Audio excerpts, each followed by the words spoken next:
Punjabi radio USA ਸੁਣ ਰਹੇ ਸਾਰੇ ਹੀ ਮਾਣਯੋਗ ਅਤੇ ਸਤਿਕਾਰ ਸਰੋਤਿਆਂ ਨੂੰ ਪਿਆਰ ਸਤਿਕਾਰ ਸਹਿਤ ਨਿੱਘੀ ਜਿਹੀ ਸਤਿ ਸ੍ਰੀ ਅਕਾਲ ਸਭ ਨੂੰ ਜੀ ਯੂਨੀਵਰਸਿਟੀ ਸੋ ਦੇ ਪ੍ਰੋਗਰਾਮ ਦੇ ਵਿੱਚ ਆਪ ਸਭ ਦਾ ਨਿੱਘਾ ਸਵਾਗਤ ਹੈ। ਪ੍ਰੋਗਰਾਮ ਲੈ ਕੇ ਹਾਜ਼ਰ ਹੋ ਚੁੱਕੇ ਹਾਂ ਜੀ ਇਸ ਟਾਈਮ ਅਪਡੇਟ ਅਮਰੀਕਾ ਦਾ ਸਵੇਰ ਦਾ ਬੁਲੇਟਿਨ।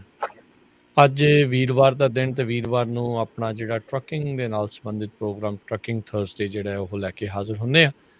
ਅੱਜ ਦੇ ਪ੍ਰੋਗਰਾਮ ਦੇ ਵਿੱਚ ਮੇਰੇ ਨਾਲ ਜੁੜ ਚੁੱਕੇ ਨੇ ਸਾਨੂੰ ਦੇ ਸਟੂਡੀਓਜ਼ ਤੋਂ ਹਰਜੋਤ ਸਿੰਘ ਖਾਲਸਾ ਜੀ। ਸਵਾਗਤ ਹੈ ਜੀ ਆਇਆਂ ਨੂੰ, ਸਤਿ ਸ਼੍ਰੀ ਅਕਾਲ ਜੀ। ਸਤਿ ਸ਼੍ਰੀ ਅਕਾਲ, ਧੰਨਵਾਦ ਜੀ ਆਇਆਂ ਨੂੰ। ਪੰਜਾਬੀ ਰੇਡੀਓ ਯੂਐਸਏ ਦੇ ਜਿੰਨੇ ਵੀ ਸਰੋਤੇ ਸਾਡੇ ਸਾਰੇ ਹੀ AM ਸਟੇਸ਼ਨਸ, FM ਸਟੇਸ਼ਨਸ, ਘਰਾਂ ਦੇ ਵਿੱਚ ਰੇਡੀਓ ਸੈਟਸ ਦੇ ਰਾਹੀਂ, ਟੈਲੀਫੋਨ ਦੇ ਰਾਹੀਂ, ਫੇਸਬੁੱਕ, YouTube ਤੇ ਲਾਈਵ ਦੇਖ ਰਹੇ ਹੋ, ਸੁਣ ਰਹੇ ਹੋ, ਸਾਰਿਆਂ ਨੂੰ ਜੀ ਆਇਆਂ ਨੂੰ ਤੇ ਬਹੁਤ ਹੀ ਪਿਆਰ ਤੇ ਸਤਿਕਾਰ ਭਰੀ ਸਤਿ ਸ਼੍ਰੀ ਅਕਾਲ। ਸਰੋਤਿਓ, ਅੱਜ ਨਵੰਬਰ ਦੀ 11 ਤਰੀਕ ਆ, ਦਿਨ ਵੀਰਵਾਰ ਆ ਤੇ ਕੱਤਕ ਦੀ 28 ਆ ਤੇ ਸਵੇਰ ਦਾ ਅਸੀਂ ਅਪਡੇਟ ਅਮਰੀਕਾ ਪ੍ਰੋਗਰਾਮ ਜਿਹੜਾ ਸਪੈਸ਼ਲ ਟਰੱਕਿੰਗ ਇੰਡਸਟਰੀ ਨਾਲ ਹੁੰਦਾ ਉਹ ਲੈ ਕੇ ਹਾਜ਼ਰ ਹੋਏ ਆ ਜੀ। ਸੋ ਟਰੱਕਿੰਗ ਬਾਰੇ ਗੱਲਬਾਤ ਕਰਨ ਦੇ ਲਈ ਆਪਣੇ ਨਾਲ ਜੁੜ ਚੁੱਕੇ ਨੇ ਰਵਨ ਸਿੰਘ ਢਿੱਲੋਂ ਜੀ। ਜੀ ਆਇਆਂ ਨੂੰ, ਸਵਾਗਤ ਹੈ, ਸਤਿ ਸ਼੍ਰੀ ਅਕਾਲ ਜੀ। ਸਤਿ ਸ਼੍ਰੀ ਅਕਾਲ ਜੀ, ਸਾਰੇ ਸੁਣਨ ਵਾਲਿਆਂ ਨੂੰ ਪਿਆਰ ਭਰੀ ਸਤਿ ਸ਼੍ਰੀ ਅਕਾਲ। ਸੋ ਸਾਡੇ ਅੱਜ ਦੇ ਪ੍ਰੋਗਰਾਮ ਨੂੰ ਤੁਹਾਡੇ ਸਾਰਿਆਂ ਤੱਕ ਪਹੁੰਚਾਉਣ 'ਚ ਸਹਿਯੋਗ ਕਰਦੇ ਨੇ ਖਾਲਸਾ ਇੰਸ਼ੋਰੈਂਸ ਏਜੰਸੀ, ਜਿਨ੍ਹਾਂ ਦੇ ਕੋਲੋਂ ਤੁਸੀਂ ਹਰ ਇੱਕ ਤਰੀਕੇ ਦੀ ਇੰਸ਼ੋਰੈਂਸ ਕਰਵਾ ਸਕਦੇ ਹੋ। ਇੰਸ਼ੋਰੈਂਸ ਬਾਰੇ ਪਤਾ ਕਰਨ ਲਈ ਕਾਲ ਕਰ ਸਕਦੇ ਹੋ, ਨੰਬਰ 408 272 2500 4082722500। ਇਸ ਮੌਕੇ covered California health insurance Obama care ਦੀਆਂ ਨਵੀਆਂ ਐਪਲੀਕੇਸ਼ਨਸ ਅਤੇ ਰੀਨਿਊਅਲਸ ਦਾ ਸਮਾਂ ਚੱਲ ਰਿਹਾ ਹੈ। ਉਸ ਦੇ ਬਾਰੇ ਜਾਣਕਾਰੀ ਲਈ ਇਹਨਾਂ ਨੂੰ ਕਾਲ ਕਰੋ 4082722500। ਨਾਲ ਹੀ Manjeet Singh, Narendra Kaur Kular, Avtar Singh, Manzil Clovis, Amarjit Singh Stockton, Amarjit Singh Bains, Satram Singh, Amarjit Singh Dosanjh, Sunny Purewal Yuba City, Paramjit Singh Deol Fresno, Lakhvir Singh Samra Texas, Kamaljit Singh Makhan Daulatpuria Stockton, Major Singh Fresno, Major Singh Sidhu Bakersfield, Harjit Singh Lathrop, Karnail Singh Randhawa Sacramento, Xander mortgage ਅਤੇ real estate, home loans, commercial loans, agriculture loans ਦੇ ਲਈ call Mohan Cheema 5599052575। Tirkiana immigration law firm, immigration ਦਾ ਹੋਵੇ ਕਿਸੇ ਵੀ ਤਰੀਕੇ ਦਾ ਕੰਮ, ਕਾਲ ਅਟਰਨੀ ਜੇ ਟਿਰਕੀਆਣਾ 4159090503।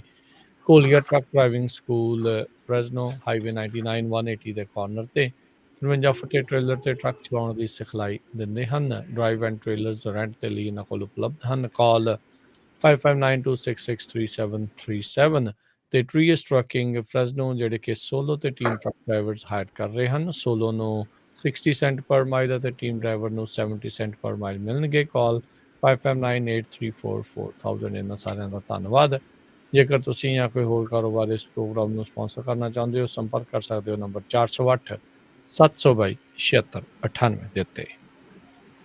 ਜੀ। ਆਪਾਂ ਜਿਸ ਤਰ੍ਹਾਂ ਦੱਸਿਆ ਸੀ ਪਿਛਲੇ ਵੀਕ ਵੀ ਕੁਝ ਕੁ ਖਬਰਾਂ ਸਾਂਝੀਆਂ ਕਰਾਂਗੇ। ਸੋ ਰਮਨ ਜੀ ਤੇ ਰਾਜੀ, ਪਹਿਲਾਂ ਆਪਾਂ ਟਰੱਕਿੰਗ ਇੰਡਸਟਰੀ ਨਾਲ ਦੇਖੀਏ ਪਈ ਸ਼ਾਰਟੇਜ ਆਫ ਡਰਾਈਵਰ ਦੀ ਬਹੁਤ ਗੱਲ ਚੱਲ ਰਹੀ ਆ, ਪਰ ਇੱਕ ਮੈਂ ਆਰਟੀਕਲ ਪੜ੍ਹ ਰਿਹਾ ਸੀ, ਉਹਦੇ 'ਚ ਇਹ ਕਿਹਾ ਸੀ ਵੀ ਸ਼ਾਰਟੇਜ ਨਾਲੋਂ ਹੋਰ ਬਹੁਤ ਸਾਰੇ ਜਿਹੜੇ ਇਸ਼ੂਜ਼ ਹੈਗੇ ਆ। 80,000 ਦੇ ਕਰੀਬ ਕਹਿੰਦੇ ਟਰੱਕ ਡਰਾਈਵਰਸ ਦੀ ਸ਼ਾਰਟੇਜ ਆ। ਟੋਟਲ ਅਮਰੀਕਾ ਦੇ ਵਿੱਚ 2 ਮਿਲੀਅਨ ਦੇ ਕਰੀਬ ਟਰੱਕ ਡਰਾਈਵਰਸ ਹੈਗੇ ਆ।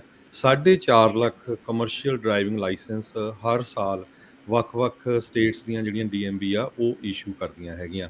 ਪ੍ਰੋਬਲਮ ਕੀ ਆ ਪਈ, ਜਿੰਨੀ ਕੁ ਸੈਲਰੀ ਟਰੱਕਿੰਗ ਦੀ ਹੁੰਦੀ ਹੈਗੀ, ਜਿਹੜੇ ਪੇਰੋਲ ਤੇ ਆ, ਮੈਂ ਉਹਨਾਂ ਦੀ ਗੱਲ ਕਰਦਾ 1099 ਵਾਲਿਆਂ ਦੀ, ਉਹਦੇ ਨਾਲੋਂ ਵੱਧ ਕਹਿੰਦੇ ਅੱਜ ਕੱਲ੍ਹ ਹੋਰ ਕਈ ਵੇਅਰ ਹਾਊਸ ਜਾਂ ਹੋਰ ਜੋਬਸ ਆ, ਉੱਥੇ ਪੈਸੇ ਮਿਲ ਜਾਂਦੇ, ਕਿਉਂਕਿ ਇਹ ਬੜਾ ਸਖਤ ਜੋਬ ਆ। 70 ਘੰਟੇ ਵੀਕ ਦੇ ਵਿੱਚ, ਤੇ ਸਲੀਪ ਨਹੀਂ ਸਹੀ ਹੁੰਦੀ ਹੈ ਨਾ, ਪਾਰਕਿੰਗ ਲੋਟ 'ਚ ਸੌਣਾ ਪੈਂਦਾ ਆ। ਸੋ ਇੱਦਾਂ ਦੇ ਇਸ਼ੂ ਕਰਕੇ ਬਾਥਰੂਮ ਬ੍ਰੇਕਸ ਨਹੀਂ ਹੁੰਦੀਆਂ, ਤੇ ਲੋਕਸ ਜਿਹੜੀਆਂ ਆ ਈਵਨ ਉਹਨਾਂ ਕੋਲ ਲਾਇਸੈਂਸ ਵੀ ਆ, ਉਹ ਫਿਰ ਇਹ ਟਰੱਕਿੰਗ ਦੀ ਜੋਬ ਕੁਇਟ ਕਰਕੇ ਹੋਰ ਜੋਬ ਕਰ ਲੈਂਦੇ ਹੈਗੇ ਆ। ਤੇ ਜਿਹੜੀ US ਦੀ ਗਵਰਨਮੈਂਟ ਆ, ਉਹਦਾ ਵੀ ਕੋਈ ਬੜਾ ਇੰਟਰਸਟ ਨਹੀਂ ਹੈ ਟਰੱਕਿੰਗ ਇੰਡਸਟਰੀ ਦੇ ਵਿੱਚ। ਈਵਨ ਦੋ ਹੁਣ ਚੇਨ ਸਪਲਾਈ ਨੂੰ ਲੈ ਕੇ ਜੇ ਇਹਨਾਂ ਨੂੰ ਫਿਕਰ ਹੋਵੇ, ਜਿਸ ਤਰ੍ਹਾਂ ਜਿਹੜਾ ਸੀ ਪਿਛਲੇ ਸਾਲ ਕਰੋਨਾ ਵਾਇਰਸ ਦੇ ਦੌਰਾਨ ਇਹਨਾਂ ਨੇ ਓਪਨ ਕਰਤਾ ਸੀ ਵੀ ਕੋਈ ਵੀ ਹੈਲਥ ਕੇਅਰ ਵਰਕਰ ਆ ਦੁਨੀਆ 'ਚ, ਉਹ ਜੇ USA ਆਉਣਾ ਚਾਹੁੰਦਾ ਤੇ ਅਸੀਂ ਉਹਨਾਂ ਨੂੰ ਵਰਕ ਪਰਮਿਟ ਦੇਵਾਂਗੇ। ਸੋ ਨਾ ਤਾਂ ਹੀ ਆਪਣੇ ਟਰੱਕਿੰਗ ਕੰਪਨੀਆਂ ਵਾਲੇ ਜਿਹੜੇ ਹੈਗੇ ਆ, ਜਿਨ੍ਹਾਂ ਦੇ ਜ਼ਿਆਦਾ ਇੰਨੇ ਨੇ ਟਰੱਕ ਆ, ਉਹ ਸੈਨੇਟਰਸ ਨੂੰ, ਕਾਂਗਰਸਮੈਨ ਨੂੰ ਕੰਟੈਕਟ ਕਰ ਰਹੇ ਵੀ ਭਾਈ ਜੇ ਜ਼ਰੂਰਤ ਆ, ਬਹੁਤ ਸਾਰੇ ਟਰੱਕਰਸ ਆਪਣੇ ਮਿਡਲ ਈਸਟ ਦੇ ਵਿੱਚ ਹੈਗੇ ਆ, ਤੇ ਉਹਨਾਂ ਨੂੰ ਚਾਹੇ 1 ਸਾਲ ਦਾ ਹੀ ਵਰਕ ਵੀਜ਼ਾ ਦਿਓ ਤੇ ਸ਼ਾਰਟੇਜ ਘੱਟ ਹੋ ਜਾਊਗੀ। ਕਿਉਂਕਿ ਇਸ ਵੇਲੇ ਇਹ ਨੰਬਰ 1 ਪ੍ਰੋਬਲਮ ਆ, ਕੱਲਾ US ਨਹੀਂ, ਪੂਰੀ ਦੁਨੀਆ ਦੀ। ਤੇ ਅਨਫੋਰਚੂਨੇਟ ਪਾਰਟ ਇਹ ਆ ਵੀ ਜਿਹੜਾ US ਦਾ ਨਵਾਂ ਇਨਫਰਾਸਟ੍ਰਕਚਰ ਬਿੱਲ ਪਾਸ ਹੋਇਆ ਆ $1.2 ਟ੍ਰਿਲੀਅਨ ਦਾ, ਉਹਦੇ ਵਿੱਚ ਟਰੱਕਿੰਗ ਲਈ ਕੋਈ ਖਾਸ ਨਹੀਂ ਰੱਖਿਆ ਗਿਆ। $17 ਬਿਲੀਅਨ ਸਿਰਫ US ਪੋਰਟਸ ਨੂੰ ਅਪਗ੍ਰੇਡ ਕਰਨ ਲਈ ਤੇ $110 ਬਿਲੀਅਨ ਜਿਹੜੇ ਆ ਰੋਡਸ, ਬ੍ਰਿਜਸ ਤੇ ਹਾਈਵੇਜ਼ ਨੂੰ ਅਪਗ੍ਰੇਡ ਕਰਨ ਲਈ ਰੱਖਿਆ ਗਿਆ ਆ। ਟਰੱਕਿੰਗ ਦੀ ਪਾਰਕਿੰਗ ਦੇ ਲਈ ਕੋਈ ਮਨੀ ਵੀ ਜਿਹੜਾ ਆ ਇਸ ਸਪੈਂਡਿੰਗ ਬਿੱਲ ਦੇ ਵਿੱਚ ਨਹੀਂ ਰੱਖਿਆ ਗਿਆ ਤੇ ਨਾ ਹੀ ਕੋਈ ਇਦਾਂ ਦਾ ਬਿੱਲ ਜਿਹੜਾ ਆ ਉਹ ਕਾਂਗਰਸ 'ਚ ਆ ਰਿਹਾ ਹੈ। ਬਿਲਕੁਲ ਹਰਜੋਤ ਭਾਜੀ, ਜਿਹੜੀ ਇਹ ਖਬਰ ਡੈਫੀਨਿਟਲੀ ਠੀਕ ਹੈਗੀ ਆ ਕਿ ਸ਼ਾਰਟੇਜ ਹੈਗੀ ਆ ਟਰੱਕਰਸ ਦੀ। ਜਿਹੜੀ ਪੇਰੋਲ ਦਾ ਮਾਮਲਾ ਹੈਗਾ ਆ, ਪੇਰੋਲ ਦਾ ਮਾਮਲਾ ਇਸ ਤਰ੍ਹਾਂ ਹੈਗਾ ਜੀ, ਜਿਹੜਾ ਪੇਰੋਲ ਦੀ ਆਪਾਂ ਗੱਲ ਕਰਦੇ ਹਾਂ, ਇਹ ਆਪਾਂ ਗੱਲ ਕਰ ਰਹੇ ਹਾਂ American industry total, not just ਸਾਡੀ ਇੰਡਸਟਰੀ, ਪੰਜਾਬੀ ਟਰੱਕਿੰਗ ਇੰਡਸਟਰੀ ਦੀ।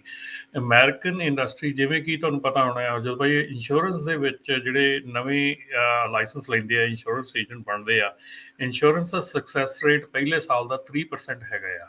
ਸੋ ਸਿਰਫ 100 ਦੇ ਵਿੱਚੋਂ 3 ਬੰਦੇ ਜਿਹੜੇ ਆ ਉਹ ਦੂਜੇ ਸਾਲ ਦੇ ਵਿੱਚ ਐਂਟਰ ਹੁੰਦੇ ਆ ਇੰਸ਼ੋਰੈਂਸ ਦਾ ਲਾਇਸੈਂਸ ਲੈ ਕੇ। ਇੱਦਾਂ ਹੀ ਜਿਹੜਾ ਓਵਰਆਲ ਸਕਸੈਸ ਰੇਟ ਹੈਗਾ ਆ, ਜੇ 4 ਲੱਖ ਬੰਦੇ ਲਾਇਸੈਂਸ ਲੈ ਰਹੇ ਆ ਸਾਲ ਦਾ, ਤੇ ਜਿੰਨੇ ਬੰਦੇ ਮੰਥਲੀ ਲਾਇਸੈਂਸ ਲੈਂਦੇ ਆ ਉਹ ਬੰਦੇ ਜਿਹੜੇ ਆ, ਜਿਹੜੇ ਇਨਸਾਨ ਆ, ਚਾਹੇ ਉਹ ਲੇਡੀ ਆ ਚਾਹੇ ਬੰਦਾ ਆ, ਉਹ ਕਿੰਨੇ ਬੰਦੇ ਕਿੰਨੀ ਪਰਸੈਂਟੇਜ ਜਿਹੜੀ ਆ ਉਹ 1 ਸਾਲ ਤੋਂ ਬਾਅਦ ਉਹ ਟਰੱਕਿੰਗ 'ਚ ਰਹਿੰਦੀ ਆ। ਕਿਉਂਕਿ ਇਹ ਮਸਲਾ ਜਿਹੜਾ ਆ ਹਰਜੋਤ ਭਾਜੀ, ਇਹ ਜਦੋਂ ਮੀਟਿੰਗ ਦੇ ਵਿੱਚ ਮਸਲਾ ਉੱਠਿਆ ਸੀਗਾ, ਉਦੋਂ ਜੇ ਤੁਸੀਂ ਕੰਪੇਅਰ ਕਰਦੇ ਆ ਆਪਣੀ ਇੰਡਸਟਰੀ ਨਾਲ, ਆਪਣੀ ਇੰਡਸਟਰੀ ਉੱਥੇ ਨਹੀਂ ਹੈਗੀ ਜਿੱਥੇ ਕਿ ਵੱਡੀ ਟਰੱਕਿੰਗ ਇੰਡਸਟਰੀ ਹੈਗੀ ਆ। ਬਹੁਤ ਵੱਡੇ ਮੁੱਦੇ ਉੱਭਰ ਕੇ ਆ ਰਹੇ ਆ ਇਸ ਵੇਲੇ, ਜਿਹੜੇ ਕਿ ਜਿਹੜੀਆਂ ਵੱਡੀਆਂ ਟਰੱਕਿੰਗ ਇੰਡਸਟਰੀਆਂ ਹੈਗੀਆਂ, ਟਰੱਕਿੰਗ ਕੰਪਨੀਜ਼ ਹੈਗੀਆਂ, ਚਾਹੇ ਉਹ ਸਵਿਫਟ ਲਾ ਲਓ ਜਾਂ CR ਇੰਗਲੈਂਡ ਲਾ ਲਓ, ਜਾਂ ਕਿਹੜੀਆਂ ਜਿੱਡੀਆਂ ਵੱਡੀਆਂ ਟਰੱਕਿੰਗ ਕੰਪਨੀਆਂ ਹੈਗੀਆਂ, ਇਹ ਬੜੇ ਵੱਡੇ ਪੱਧਰ ਦੇ ਉੱਤੇ ਡਰਾਈਵਰ ਟ੍ਰੇਨਿੰਗ ਦੇ ਰਹੀਆਂ ਹੈਗੀਆਂ, ਬੜੇ ਵੱਡੇ ਪੱਧਰ ਦੇ ਕੰਮ ਕਰ ਰਹੀਆਂ। ਪਰ ਜਦੋਂ ਇੱਕ ਵਾਰੀ ਇਹਨਾਂ ਤੋਂ ਡਰਾਈਵਰ ਜਿਹੜਾ ਆ ਉਹ ਟ੍ਰੇਨਿੰਗ ਲੈ ਕੇ ਇਹਨਾਂ ਦੀ ਕੰਪਨੀ 'ਚ ਕੰਮ ਸ਼ੁਰੂ ਕਰਦਾ ਆ, ਉਸ ਟਾਈਮ ਤੇ ਇਹ ਉਸ ਡਰਾਈਵਰ ਦੀ ਟੇਕ ਕੇਅਰ ਨਹੀਂ ਕਰਦੀਆਂ ਬਿਲਕੁਲ ਵੀ। ਉਸ ਟਾਈਮ ਤੇ ਉਹ ਡਰਾਈਵਰ ਜਿਹੜਾ ਫਰਸਟ੍ਰੇਟ ਹੋ ਜਾਂਦਾ ਆ। ਤੁਸੀਂ ਯਕੀਨ ਨਹੀਂ ਕਰਨਾ, ਇੱਥੋਂ ਤੱਕ ਵੀ ਜਿਹੜਾ ਆਇਆ ਹੈਗਾ ਕਿ ਜਿਹੜੀਆਂ ਵਿਮਨ ਆਉਂਦੀਆਂ ਆ ਟਰੱਕਿੰਗ ਦੇ ਵਿੱਚ, ਉਹ ਇਹਨਾਂ ਟਰੱਕਿੰਗ ਕੰਪਨੀਆਂ ਦੇ ਥਰੂ ਲਾਇਸੈਂਸ ਲੈ ਕੇ ਜਦੋਂ ਉਹ ਟੀਮ ਡਰਾਈਵਰ ਦੇ ਤੌਰ ਤੇ ਉਹ ਡਰਾਈਵ ਕਰਨਾ ਚਾਹੁੰਦੀਆਂ ਜਾਂ ਕਰਦੀਆਂ ਆ, ਤੇ ਉਹਨਾਂ ਨੂੰ harassment, sexual harassment, rape, all kind of things ਉਹਨਾਂ ਨੂੰ ਸਾਹਮਣਾ ਕਰਨਾ ਪੈਂਦਾ ਹੈ ਉੱਥੇ ਜਾ ਕੇ। ਸੋ ਇਸ ਕਰਕੇ ਉਹ ਜਿਹੜੀ ਕਮਿਊਨਿਟੀ ਹੈਗੀ ਆ ਉਹ ਟਰੱਕਿੰਗ ਚੋਂ ਬਾਹਰ ਚਲੀ ਜਾਂਦੀ ਆ। ਜ਼ਰੂਰ ਡਰਾਈਵਰ ਲਾਇਸੈਂਸ ਲੈ ਰਹੇ ਹੈਗੇ, ਇੰਨੀ ਵੱਡੀ ਪੱਧਰ ਤੇ ਲੈ ਰਹੇ ਆ, ਪਰ ਜਦੋਂ ਉਹਨਾਂ ਦੀ ਟ੍ਰੇਨਿੰਗ ਹੁੰਦੀ ਆ, ਇਹ ਮੁੱਦਾ ਸਿਰਫ ਆਪਾਂ ਬਹੁਤ ਛੋਟੇ ਜਿਹੇ ਲੈਵਲ ਤੇ ਨਹੀਂਗਾ, ਇਹ ਬਹੁਤ ਵੱਡੇ ਲੈਵਲ ਤੇ ਇਹ ਜਿਹੜਾ ਚੱਲ ਰਿਹਾ ਹੈਗਾ। ਔਰ ਬੜੀ ਹੁਣ ਅਸੀਂ ਕੋਸ਼ਿਸ਼ ਕਰਕੇ ਇਸ ਮੁੱਦੇ ਤੇ ਉਹਨਾਂ ਦੀ ਧਿਆਨ ਬਣਾਇਆ ਕਿ ਇਹ ਜਿਹੜੀਆਂ ਕੰਪਨੀਆਂ ਹੈਗੀਆਂ, ਇਹ ਕੰਪਨੀਆਂ ਬਹੁਤ ਵੱਡੇ ਪੱਧਰ ਤੇ ਜਿਹੜਾ ਡਰਾਈਵਰ ਦਾ ਅਪ੍ਰੈਂਟਿਸਸ਼ਿਪ ਪ੍ਰੋਗਰਾਮ ਚਲਾਉਂਦੀਆਂ ਆ, ਗਵਰਨਮੈਂਟ ਕੋਲੋਂ ਪੈਸੇ ਲੈਂਦੀਆਂ ਆ ਔਰ ਡਰਾਈਵਰ ਟ੍ਰੇਨ ਕਰਦੀਆਂ। ਪਰ ਜਦੋਂ ਡਰਾਈਵਰ ਦਾ ਵਰਕਿੰਗ ਇਨਵਾਇਰਮੈਂਟ ਜਿਹੜਾ ਉਹਨਾਂ ਦੀਆਂ ਕੰਪਨੀਆਂ ਦੇ ਵਿੱਚ ਇੰਨਾ ਮੰਦਾ ਹਾਲ ਆ, ਔਰ ਆਪਾਂ ਇਹ ਪਿਛਲੇ ਟਾਈਮ ਦੇ ਵਿੱਚ ਦੇਖਿਆ ਵੀ ਆ ਕਿ ਉਹਨਾਂ ਦੇ ਡਰਾਈਵਰਸ ਜਿਹੜੇ ਉੱਥੋਂ ਟ੍ਰੇਨਿੰਗ ਲੈ ਕੇ ਉਹਨਾਂ ਦੇ ਨਾਲ ਹੀ ਕੰਮ ਕਰਦੇ ਆ, ਉਹ ਹਾਰਡਲੀ ਪੇ ਚੈੱਕ ਬਣਾਉਂਦੇ ਆ, ਹਾਰਡਲੀ, ਮਤਲਬ 3-3 4-4 ਹਫ਼ਤੇ ਉਹਨਾਂ ਨੂੰ ਬਾਹਰ ਰੱਖਦੇ ਆ। ਡਰਾਈਵਰ ਸ਼ਾਰਟੇਜ ਉੱਥੋਂ ਆ ਰਹੀ ਹੈਗੀ ਆ। ਅਸੀਂ ਐਜ਼ ਆਰ ਕਮਿਊਨਿਟੀ, ਸਾਡੀ ਕਮਿਊਨਿਟੀ ਜਿਹੜੀ ਆ, ਇਹ ਸ਼ਾਰਟੇਜ ਨੂੰ ਕਾਫੀ ਹੱਦ ਤੱਕ ਫਿਲ ਅਪ ਕਰਨ ਦੀ ਕੋਸ਼ਿਸ਼ ਕਰ ਰਹੀ ਆ। ਔਰ ਇਸੇ ਹੀ ਮੁੱਦੇ ਦੇ ਉੱਤੇ ਜਿਹੜੀ ਆ ਆਪਾਂ ਉਹਨਾਂ ਨਾਲ ਗੱਲ ਕਰਦੇ ਕਿ ਜੇ ਇੱਕ ਬੰਨਿਓ ਤੁਹਾਨੂੰ ਸ਼ਾਰਟੇਜ ਆ ਰਹੀ ਆ, ਤੁਸੀਂ ਉਸੇ ਹੀ ਜਿਹੜੀ ਚੀਜ਼ ਨੂੰ ਤੁਸੀਂ ਸਪੋਰਟ ਕਰ ਰਹੇ ਆ, ਉਸੇ ਉਹਨਾਂ ਹੀ ਕੰਪਨੀਆਂ ਤੁਸੀਂ ਕਿਉਂ ਨਹੀਂ ਤੁਸੀਂ ਉਹਨਾਂ ਨੂੰ ਸਪੋਰਟ ਕਰਦੇ ਜਿਹੜੇ ਫਿਲ ਅਪ ਕਰਨ ਦੀ ਕੋਸ਼ਿਸ਼ ਕਰ ਰਹੇ ਆ? ਕਿਉਂ ਨਹੀਂ ਉਹਨਾਂ ਨੂੰ ਪ੍ਰੋਪਰ ਐਜੂਕੇਸ਼ਨ ਦਿੰਦੇ ਜਿਹੜੇ ਲੋਕੀ ਇਹਦੇ ਵਿੱਚ ਆ ਰਹੇ ਆ, ਆਉਣਾ ਚਾਹੁੰਦੇ ਆ ਔਰ ਰਹਿਣਾ ਚਾਹੁੰਦੇ ਆ? ਸੋ ਇਹ ਜਿਹੜਾ ਮੁੱਦਾ ਹੈਗਾ ਨਾ, ਜਿਹੜਾ ਡਰਾਈਵਰ ਸ਼ਾਰਟੇਜ ਦਾ, ਇਹ ਡੀਟੇਲ ਦੇ ਵਿੱਚ ਜਦੋਂ ਅਸੀਂ ਹੁਣ ਇਹਨੂੰ ਡਿਸਕਸ ਕਰਦੇ ਹਾਂ, ਮੀਟਿੰਗਸ ਦੇ ਵਿੱਚ ਗੱਲਬਾਤ ਹੁੰਦੀ ਆ, ਸੋ ਉਦੋਂ ਪਤਾ ਲੱਗਦਾ ਹੈ ਡਰਾਈਵਰ ਦਾ ਮੁੱਦਾ ਜਿਹੜਾ ਉਹ ਬਹੁਤ ਡੂੰਘਾ ਹੈਗਾ। ਇਹ ਪ੍ਰੋਬਲਮ ਕਿੱਥੋਂ, ਇਹਦੀ ਜੜ ਜਿਹੜੀ ਆ ਉਹ ਦੇਖਣ ਦੀ ਲੋੜ ਹੈ, ਪ੍ਰੋਬਲਮ ਕਿੱਥੋਂ ਨਿਕਲੀ ਹੈਗੀ ਆ। ਸੋ ਇਹ ਜਿਹੜੀ ਹੁਣ ਚੀਜ਼ ਆ, ਇਹ ਤੇ ਦੇਖਣ ਦੀ ਗੱਲ ਆ। ਹੁਣ ਇਸ ਵੇਲੇ ਜਿਹੜਾ ਆਪਣਾ ਵੈਕਸੀਨ ਮੈਂਡੇਟ ਹੈਗਾ ਆ, ਉਹਦੇ ਤੇ ਵੀ ਧਿਆਨ ਦੇਣ ਦੀ ਲੋੜ ਹੈਗੀ ਆ। ਵੈਕਸੀਨ ਮੈਂਡੇਟ ਦੇ ਉੱਤੇ ਜਿਹੜੀਆਂ 100 ਤੋਂ ਵੱਧ ਇੰਪਲੋਈ ਵਾਲੀਆਂ ਟਰੱਕਿੰਗ ਕੰਪਨੀਜ਼ ਹੈਗੀਆਂ, ਉਹਨਾਂ ਦੇ ਇਸ਼ੂ ਖੜਾ ਹੋਇਆ ਆ।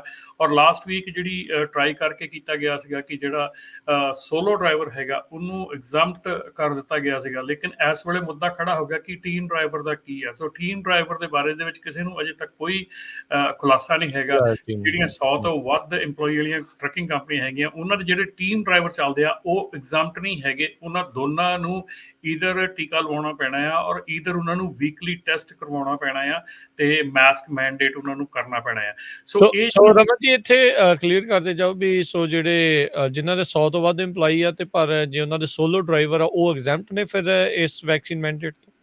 ਹਾਲ ਦੀ ਘੜੀ ਦੇ ਵਿੱਚ ਇਹੋ ਹੀ ਸਾਹਮਣੇ ਆ ਰਿਹਾ ਕਿ ਜਿਹੜੇ ਸੋਲੋ ਡਰਾਈਵਰ ਆ ਲਾਸਟ ਵੀਕ ਉਹਨਾਂ ਨੂੰ ਐਗਜ਼ੈਂਪਟ ਕਰ ਦਿੱਤਾ ਗਿਆ ਸੀਗਾ, ਪਰ ਅਜੇ ਸਟਿਲ ਇਸ ਮੈਂਡੇਟ ਦੇ ਉੱਤੇ ਜਿਹੜੀ ਹੈਗੀ ਆ ਗੱਲਬਾਤ ਪੂਰੀ ਨਹੀਂ ਹੋਈ ਹੈਗੀ। ਪਰ ਲੇਕਿਨ ਦਸੰਬਰ 3 ਤੱਕ ਇਹਦੇ ਜਿਹੜੇ ਕਾਮੈਂਟ ਪੀਰੀਅਡ ਹੈਗਾ ਉਹ ਚੱਲ ਰਿਹਾ ਹੈਗਾ। ਸੋ ਦਸੰਬਰ 3 ਤੱਕ ਜਿਹੜਾ ਕਾਮੈਂਟ ਪੀਰੀਅਡ ਹੈਗਾ ਉਹਦੇ ਤੇ ਜ਼ਰੂਰ ਜਾ ਕੇ ਜਿਹੜਾ ਆ ਆਪਾਂ ਕਾਮੈਂਟ ਜ਼ਰੂਰ ਕਰੀਏ, ਤਾਂ ਕਿ ਇਹਦੇ ਉੱਤੇ ਵੀ ਜਿਹੜਾ ਫੈਸਲਾ ਹੋਣਾ ਆ ਉਹਦੇ ਉੱਤੇ ਦੇਖਣ ਦੀ ਲੋੜ ਹੈ।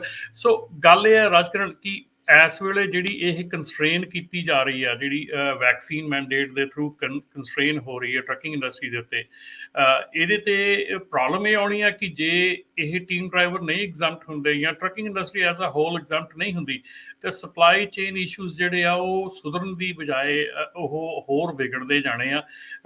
ਜਿਹੜੀਆਂ ਸਿਚੁਏਸ਼ਨਾਂ ਇਸ ਵੇਲੇ ਗਵਰਨਮੈਂਟ ਕਰ ਰਹੀ ਹੈਗੀ ਆ, ਜਿਸ ਤਰ੍ਹਾਂ ਕਿ ਜਿਹੜੀਆਂ ਕੈਲੀਫੋਰਨੀਆ ਦੀਆਂ DMV ਹੈਗੀਆਂ, ਸਦਰਨ ਕੈਲੀਫੋਰਨੀਆ ਤੋਂ ਜਿਹੜੀਆਂ DMV ਹੈਗੀਆਂ, ਉਹਨਾਂ ਦੀ ਕਪੈਸਿਟੀ ਜਿਹੜੀ ਆ ਉਹ ਡਬਲ ਕੀਤੀ ਜਾ ਰਹੀ ਹੈ ਇਸ ਵੇਲੇ। ਉਹਨਾਂ ਦੀਆਂ ਸਦਰਨ ਕੈਲੀਫੋਰਨੀਆ ਦੀਆਂ ਜਿਹੜੀਆਂ DMVs ਆ, ਉਹਨਾਂ ਦੀ ਜਿਹੜੇ ਨਵੇਂ ਲਾਇਸੈਂਸ ਦੀ ਜਿਹੜੀਆਂ ਅਪਾਇੰਟਮੈਂਟਸ ਹੈਗੀਆਂ, ਉਹਨਾਂ ਦੀ ਕਪੈਸਿਟੀ ਜਿਹੜੀ ਆ ਉਹ ਡਬਲ ਕੀਤੀ ਜਾ ਰਹੀ ਆ। ਆਫਿਸਰ ਤੇ 3 ਐਡੀਸ਼ਨਲ ਆਫਿਸਰ ਫੁਲਰਟਨ, ਮੌਂਟੇਬੈਲੋ ਤੇ ਵਨੈਟਕਾ। ਸੋ ਇਹਨਾਂ ਦੀਆਂ ਜਿਹੜੀਆਂ ਇਹ ਛੋਟੀ ਜਿਹੀ ਚੀਜ਼ ਹੈਗੀ ਆ। ਆਈ ਮੀਨ ਜਿਹੜਾ ਬੰਦਾ ਹੁਣ ਅੱਜ ਲਾਇਸੈਂਸ ਲਊਗਾ ਉਹਦੇ ਨਾਲ ਕੋਰਟ ਕੰਜੈਸ਼ਨ ਦਾ ਅਜੇ ਉਹਨੇ ਟ੍ਰੇਨਿੰਗ ਲੈਣੀ, ਅਜੇ ਉਹਨੇ ਬਾਹਰ ਜਾਣਾ, ਜੌਬ ਲੱਭਣੀ, ਸਾਰਾ ਕੁਝ ਕਰਨਾ। ਇਹ ਕੁਇਕ ਆਨਸਰ ਨਹੀਂ ਹੈਗਾ, ਇਹ ਲੌਂਗ ਟਰਮ ਸੋਲਿਊਸ਼ਨ ਚਾਹੀਦਾ ਹੈ। ਇਹ ਜਿਹੜੇ ਹੁਣ ਸੋਲਿਊਸ਼ਨ ਲਏ ਜਾ ਰਹੇ ਆ ਬਹੁਤ ਸ਼ਾਰਟ ਟਰਮ ਹੈਗੇ ਆ। ਜੀ, ਸੋ ਬਿਲਕੁਲ ਰਮਨ ਜੀ, ਤੁਸੀਂ ਜਿਸ ਤਰ੍ਹਾਂ ਗੱਲ ਕਰਦੇ ਸੀ ਵੀ ਲੇਡੀਜ਼ ਦੀ ਪ੍ਰੋਬਲਮ ਬਹੁਤ ਆ, ਅਤੇ ਇੱਕ ਆਪਾਂ ਪੰਜਾਬੀ ਆਪਣੀ ਭੈਣ ਦੀ ਗੱਲ ਕਰਦੇ ਹਾਂ, ਉਹਨਾਂ ਦੀ ਕੰਪਨੀ ਲਿਵੋਨੀਆ ਮਿਸ਼ੀਗਨ ਦੇ ਵਿੱਚ ਆ, ਉਹ ਕਾਫੀ ਹਾਈਲਾਈਟ ਹੋ ਰਹੀ ਆ। ਉਸ ਕੰਪਨੀ ਦਾ ਨਾਂ ਰੋਡੈਕਸ, ਜਿਹੜੀ ਇਹ ਫਾਈਨੈਂਸ ਕਰਦੇ ਹੈਗੇ ਆ ਟਰੱਕਿੰਗ ਇੰਡਸਟਰੀ ਨੂੰ। ਉਹ ਕਹਿੰਦੇ ਵੀ ਪਿਛਲੇ 2 ਸਾਲਾਂ ਦੇ ਦੌਰਾਨ ਉਹਨਾਂ ਦਾ ਇੰਨਾ ਜ਼ਿਆਦਾ, ਜਿਹੜਾ ਜਗਦੀਪ ਢਿੱਲੋਂ ਹੀ ਆ ਉਹਨਾਂ ਦਾ ਨਾਮ, ਵੀ ਬਿਜ਼ਨਸ ਵਧਿਆ ਆ। ਕਹਿੰਦੇ ਵੀ ਉਹਨਾਂ ਦੀ ਗਰੋਥ 2019 'ਚ 60 ਮਿਲੀਅਨ ਸੀ ਅਤੇ 2021 'ਚ $130 ਮਿਲੀਅਨ ਹੋ ਜੂਗੀ। ਸੋ ਇੰਨਾ ਜ਼ਿਆਦਾ ਜਿਹੜਾ ਬਿਜ਼ਨਸ ਆ ਉਹਨਾਂ ਦਾ ਇਨਕਰੀਜ਼ ਹੋਇਆ ਹੈਗਾ। ਜੀ ਬਿਲਕੁਲ ਹਰਜੋਤ ਭਾਜੀ, ਇਹ ਬਿਲਕੁਲ ਸਹੀ ਗੱਲ ਹੈਗੀ। ਬਟ ਜਿਹੜੀ ਇਸ਼ੂ ਹੈਗਾ ਕਿ ਜਿਹੜਾ ਇਸ਼ੂ ਇਸ ਵੇਲੇ ਹੈਗਾ ਉਹ ਬੜੇ, ਜਿੱਦਾਂ ਤੁਸੀਂ ਸ਼ੁਰੂ 'ਚ ਗੱਲ ਕੀਤੀ ਸੀਗੀ ਕਿ ਨਾਟ ਇੱਕ ਡਰਾਈਵਰ ਇਸ਼ੂ ਹੈਗਾ। ਡਰਾਈਵਰ ਇਸ਼ੂ ਤਾਂ ਹੈਗਾ, ਉਹਦੇ ਨਾਲ ਬੜੇ ਵੱਡੇ ਫੈਕਟਰਸ ਕੰਮ ਕਰ ਰਹੇ ਹੈਗੇ ਆ। ਚਾਹੇ ਉਹ ਆਪਾਂ ਕਹਿ ਲਈਏ drug and alcohol clearing house ਆ, ਹੁਣ ਦੇਖੋ ਉਹਦੇ ਵਿੱਚ 1 ਲੱਖ ਬੰਦਾ ਇਸ ਵੇਲੇ ਬਾਹਰ ਹੋ ਚੁੱਕਾ ਟਰੱਕਿੰਗ ਤੋਂ। ਸੋ ਉਹ ਸ਼ਾਰਟੇਜ ਜਿਹੜੀ ਆ ਉਹ ਸ਼ਾਰਟੇਜ ਨੂੰ ਇਨਕਰੀਜ਼ ਕਰਦਾ ਹੈ। ਅਤੇ ਇਹਦੇ ਨਾਲ ਦੇ ਨਾਲ ਹੀ ਜਿਹੜਾ ਹੁਣ ਇਸ ਵੇਲੇ ਫਰਵਰੀ 7, 2022 ਤੋਂ ਲਾਗੂ ਹੋ ਜਾਣਾ ਹੈ, ਜਿਹੜੀ ਆਪਣੀ ਮੇਰੇ ਖਿਆਲ ਆਪਣੀ ਬਹੁਤ ਚਿਰਾਂ ਤੋਂ ਮੰਗ ਸੀਗੀ ਕਿ ਡਰਾਈਵਿੰਗ ਸਕੂਲ ਜਿਹੜੇ ਹੈਗੇ ਆ ਉਹਨਾਂ ਦੇ ਉੱਤੇ ਕਿਉਂ ਨਹੀਂ ਉਹਨਾਂ ਦਾ ਕੋਈ ਸਿਲੈਕਟ ਕੀਤਾ ਜਾਂਦਾ। ਸੋ ਫਰਵਰੀ 7, 2022 ਤੋਂ ਜਿਹੜਾ ELDT ਰੂਲ ਹੈਗਾ ਆ ਉਹ ਲਾਗੂ ਹੋ ਜਾਣਾ ਆ। ਬੜੇ ਸਾਲਾਂ ਤੋਂ ਬਾਅਦ, ਡੈਕੇਡਸ ਤੋਂ ਬਾਅਦ ਇਹ ਬਰੂ ਕਰਕੇ, ਇਹਨੂੰ ਠੀਕ ਕਰਕੇ, ਇਹਨੂੰ ਲਾਗੂ ਕਰਨ ਦੀ ਗੱਲ ਜਿਹੜੀ ਆ ਇਹ ਕੀਤੀ ਜਾ ਰਹੀ ਆ। ਸੋ ਹੁਣ ਇਹਦੇ ਉੱਤੇ ਜਿਹੜਾ ਇੱਕ ਹੋਰ ਹੋ ਜਾਣਾ ਕਿ ਜਿਹੜੀ ਹੁਣ ਟ੍ਰੇਨਿੰਗ ਹੈਗੀ ਆ, ਟ੍ਰੇਨਿੰਗ ਨੂੰ ਕਾਫੀ ਜਿਹੜਾ ਉਹ ਡੀਟੇਲ ਦੇ ਵਿੱਚ ਦਿੱਤਾ ਗਿਆ ਆ।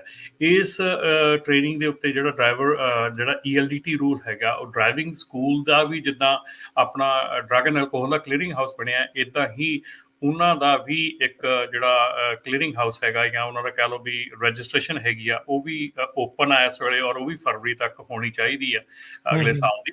ਤੇ ਇਹ ਜਿਹੜੀ ਚੀਜ਼ ਹੈਗੀ ਆ ਇਹਦੇ ਨਾਲ ਵੀ ਕਾਫੀ ਅਸਰ ਪਏਗਾ। ਇੱਕ ਤਾਂ ਹੋ ਸਕਦਾ ਕਿ ਜਿਹੜੇ ਡਰਾਈਵਰ ਜਿੰਨੀ ਸਪੀਡ ਦੇ ਨਾਲ ਡਰਾਈਵਰ ਹੁਣ ਨਿਕਲ ਰਹੇ ਆ ਸਕੂਲਾਂ ਦੇ ਵਿੱਚੋਂ, ਉਨੀ ਸਪੀਡ ਦੇ ਨਾਲ ਨਾ ਨਿਕਲ ਸਕਣ, ਕਿਉਂਕਿ ਥੋੜ੍ਹੀ ਜਿਹੀ ਟ੍ਰੇਨਿੰਗ ਜਿਹੜੀ ਲੰਬੀ ਹੈਗੀ ਆ।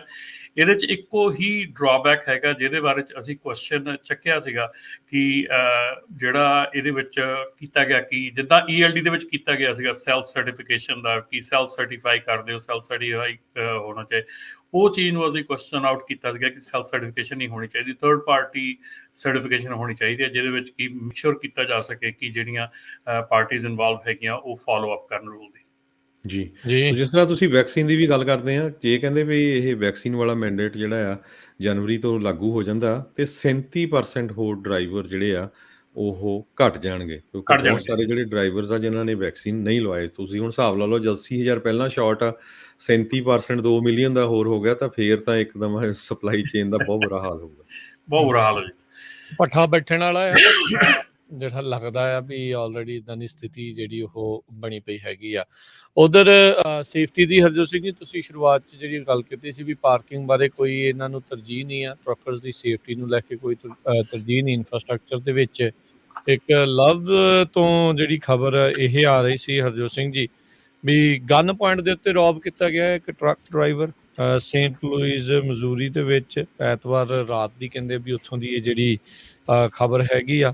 ਸੋ ਇਦਾਂ ਦੀਆਂ ਘਟਨਾਵਾਂ ਆਲਰੇਡੀ ਬਹੁਤ ਜ਼ਿਆਦਾ ਵਾਪਰ ਰਹੀਆਂ ਆ। ਵੈਸੇ ਰਮਨ ਜੀ, ਹਰਜੋਤ ਜੀ, ਜਦੋਂ ਪੈਰਾਡੈਮਿਕ ਵਾਪਰਿਆ, ਰੈਸਟ ਰੂਮਸ, ਰੈਸਟ ਸਟਾਪਸ, ਇਹ ਸਾਰੀਆਂ ਚੀਜ਼ਾਂ ਦਾ ਮੁੱਦਾ ਤਾਂ ਸਾਹਮਣੇ ਬਹੁਤ ਵੱਡੇ ਪੱਧਰ ਦੇ ਉੱਤੇ ਉੱਭਰ ਕੇ ਆਇਆ ਸੀ। ਤੇ ਹੈਰਾਨੀ ਇਸ ਗੱਲ ਦੀ ਹੁੰਦੀ ਹੈ ਇਨਫਰਾਸਟ੍ਰਕਚਰ ਬਿੱਲ ਉਸ ਤੋਂ ਬਾਅਦ ਦੇ ਵਿੱਚ ਘੜਿਆ ਗਿਆ, ਉਸ ਤੋਂ ਬਾਅਦ ਦੇ ਵਿੱਚ ਲਿਖਿਆ ਗਿਆ, ਤੇ ਉਹਦੇ ਵਿੱਚ ਇਸ ਚੀਜ਼ ਦੇ ਉੱਤੇ ਕਿਸੇ ਤਰੀਕੇ ਦੀ ਕੋਈ ਬਹੁਤੀ ਜ਼ਿਆਦਾ ਨਹੀਂ ਹੈਗੀ। ਉੱਦਾਂ ਤਾਂ ਉਹਨਾਂ ਨੇ $110 ਬਿਲੀਅਨ ਜਿਹੜਾ ਸੜਕਾਂ ਦੇ ਉੱਤੇ, ਪੁਲਾਂ ਦੇ ਉੱਤੇ ਉਹ ਸਾਰਾ ਲਾਉਣਾ ਆ। ਨਵੇਂ ਜਿਹੜੇ ਇਨਫਰਾਸਟ੍ਰਕਚਰ ਢਾਂਚੇ ਦੇ ਉੱਤੇ $550 ਬਿਲੀਅਨ ਇਹਨਾਂ ਨੇ ਨਵਾਂ ਜਿਹੜੇ ਡਾਲਰ ਖਰਚਣੇ ਆ। ਪਰ ਇਹ ਨਹੀਂ ਹੁਣ ਪਤਾ ਵੀ ਉਹਨਾਂ ਨੇ ਕਲੀਅਰਲੀ ਇਸ ਦੇ ਵਿੱਚ ਇਹ ਚੀਜ਼ਾਂ ਨੂੰ ਲੈ ਕੇ ਕੀ ਜਿਹੜਾ ਉਹ ਹੈਗਾ ਆ। ਆਪਾਂ ਉਦੋਂ ਵੀ ਦੇਖਿਆ ਸੀਗਾ ਵੀ ਜਿਹੜੇ ਹੁਣ ਟਰੱਕ ਸਟਾਪਸ ਆ ਜਾਂ ਪਾਰਕਿੰਗਸ ਆ, ਉਹ ਹੌਲੀ ਹੌਲੀ ਸਾਰੇ ਥਾਵਾਂ ਦੇ ਉੱਤੇ ਪੇਡ ਤੇ ਮਹਿੰਗੀਆਂ ਜਿਹੜੀਆਂ ਉਹ ਹੁੰਦੀਆਂ ਜਾ ਰਹੀਆਂ ਨੇ। ਬਹੁਤ ਸਾਰੇ ਵੱਡੇ ਇਨਵੈਸਟਰਸ ਆ, ਉਹਨਾਂ ਨੇ ਅਜਿਹੀਆਂ ਕੰਪਨੀਆਂ ਦੇ ਵਿੱਚ ਆਲਰੇਡੀ ਇਨਵੈਸਟ ਕੀਤਾ ਆ। ਉਹਨਾਂ ਨੂੰ ਨਜ਼ਰ ਆ ਰਿਹਾ ਹੈ ਵੀ ਇਹ ਹੁਣ ਇੱਕ ਬਹੁਤ ਵੱਡਾ ਡਾਲਰ ਕਮਾਉਣ ਦਾ ਜਿਹੜਾ ਸਾਧਨ ਆ ਉਹ ਬਣ ਰਿਹਾ ਹੈਗਾ ਆ। ਸੋ ਟਰੱਕਰਸ ਦੇਖੋ ਅਣਥੱਕ ਮਿਹਨਤ ਇਹਨਾਂ ਦੀ ਹੈਗੀ, ਇਸ ਦੇ ਵਿੱਚ ਕੋਈ ਦੋ ਰਾਵਾਂ ਨਹੀਂ ਆ। ਤੇ ਹੁਣ ਇਹਨਾਂ ਤੋਂ ਇਸ ਜ਼ਰੀਏ ਵੀ ਹੁਣ ਚੰਗੇ ਡਾਲਰ ਜਿਹੜੇ ਆ ਉਹ ਲੋਕ ਆ ਉਹ ਬਣਾਉਣਗੇ। ਬਿਲਕੁਲ ਰਾਜਕਰਨ, ਇਹ ਜਿਹੜੀ ਚੀਜ਼ ਹੈਗੀ ਆ, ਜਿਹੜੀ ਟਰੱਕ ਪਾਰਕਿੰਗ ਦੀ ਗੱਲ ਹੈਗੀ ਆ, ਵੇਅਰ ਹਾਊਸਿੰਗ ਦੀ ਗੱਲ ਹੈਗੀ ਆ, ਜਦੋਂ ਵੇਅਰ ਹਾਊਸਿੰਗ ਦੀ ਗੱਲ ਹੁੰਦੀ ਆ, ਜਦੋਂ ਉਹਨਾਂ ਚੀਜ਼ਾਂ ਦੀ ਗੱਲ ਹੁੰਦੀ ਆ, ਉਦੋਂ ਪ੍ਰਾਈਵੇਟ ਪਾਰਟੀ ਵਾਲੀ ਗੱਲ ਚਲੀ ਜਾਂਦੀ ਆ ਕਿ ਇਹ ਪ੍ਰਾਈਵੇਟ ਸੈਕਟਰ ਹੈਗਾ, ਉਹਦੇ ਵਿੱਚ ਗੱਲ ਹੈਗੀ ਆ, ਉਹਦੇ ਥਰੂ ਹੁੰਦਾ ਹੈ।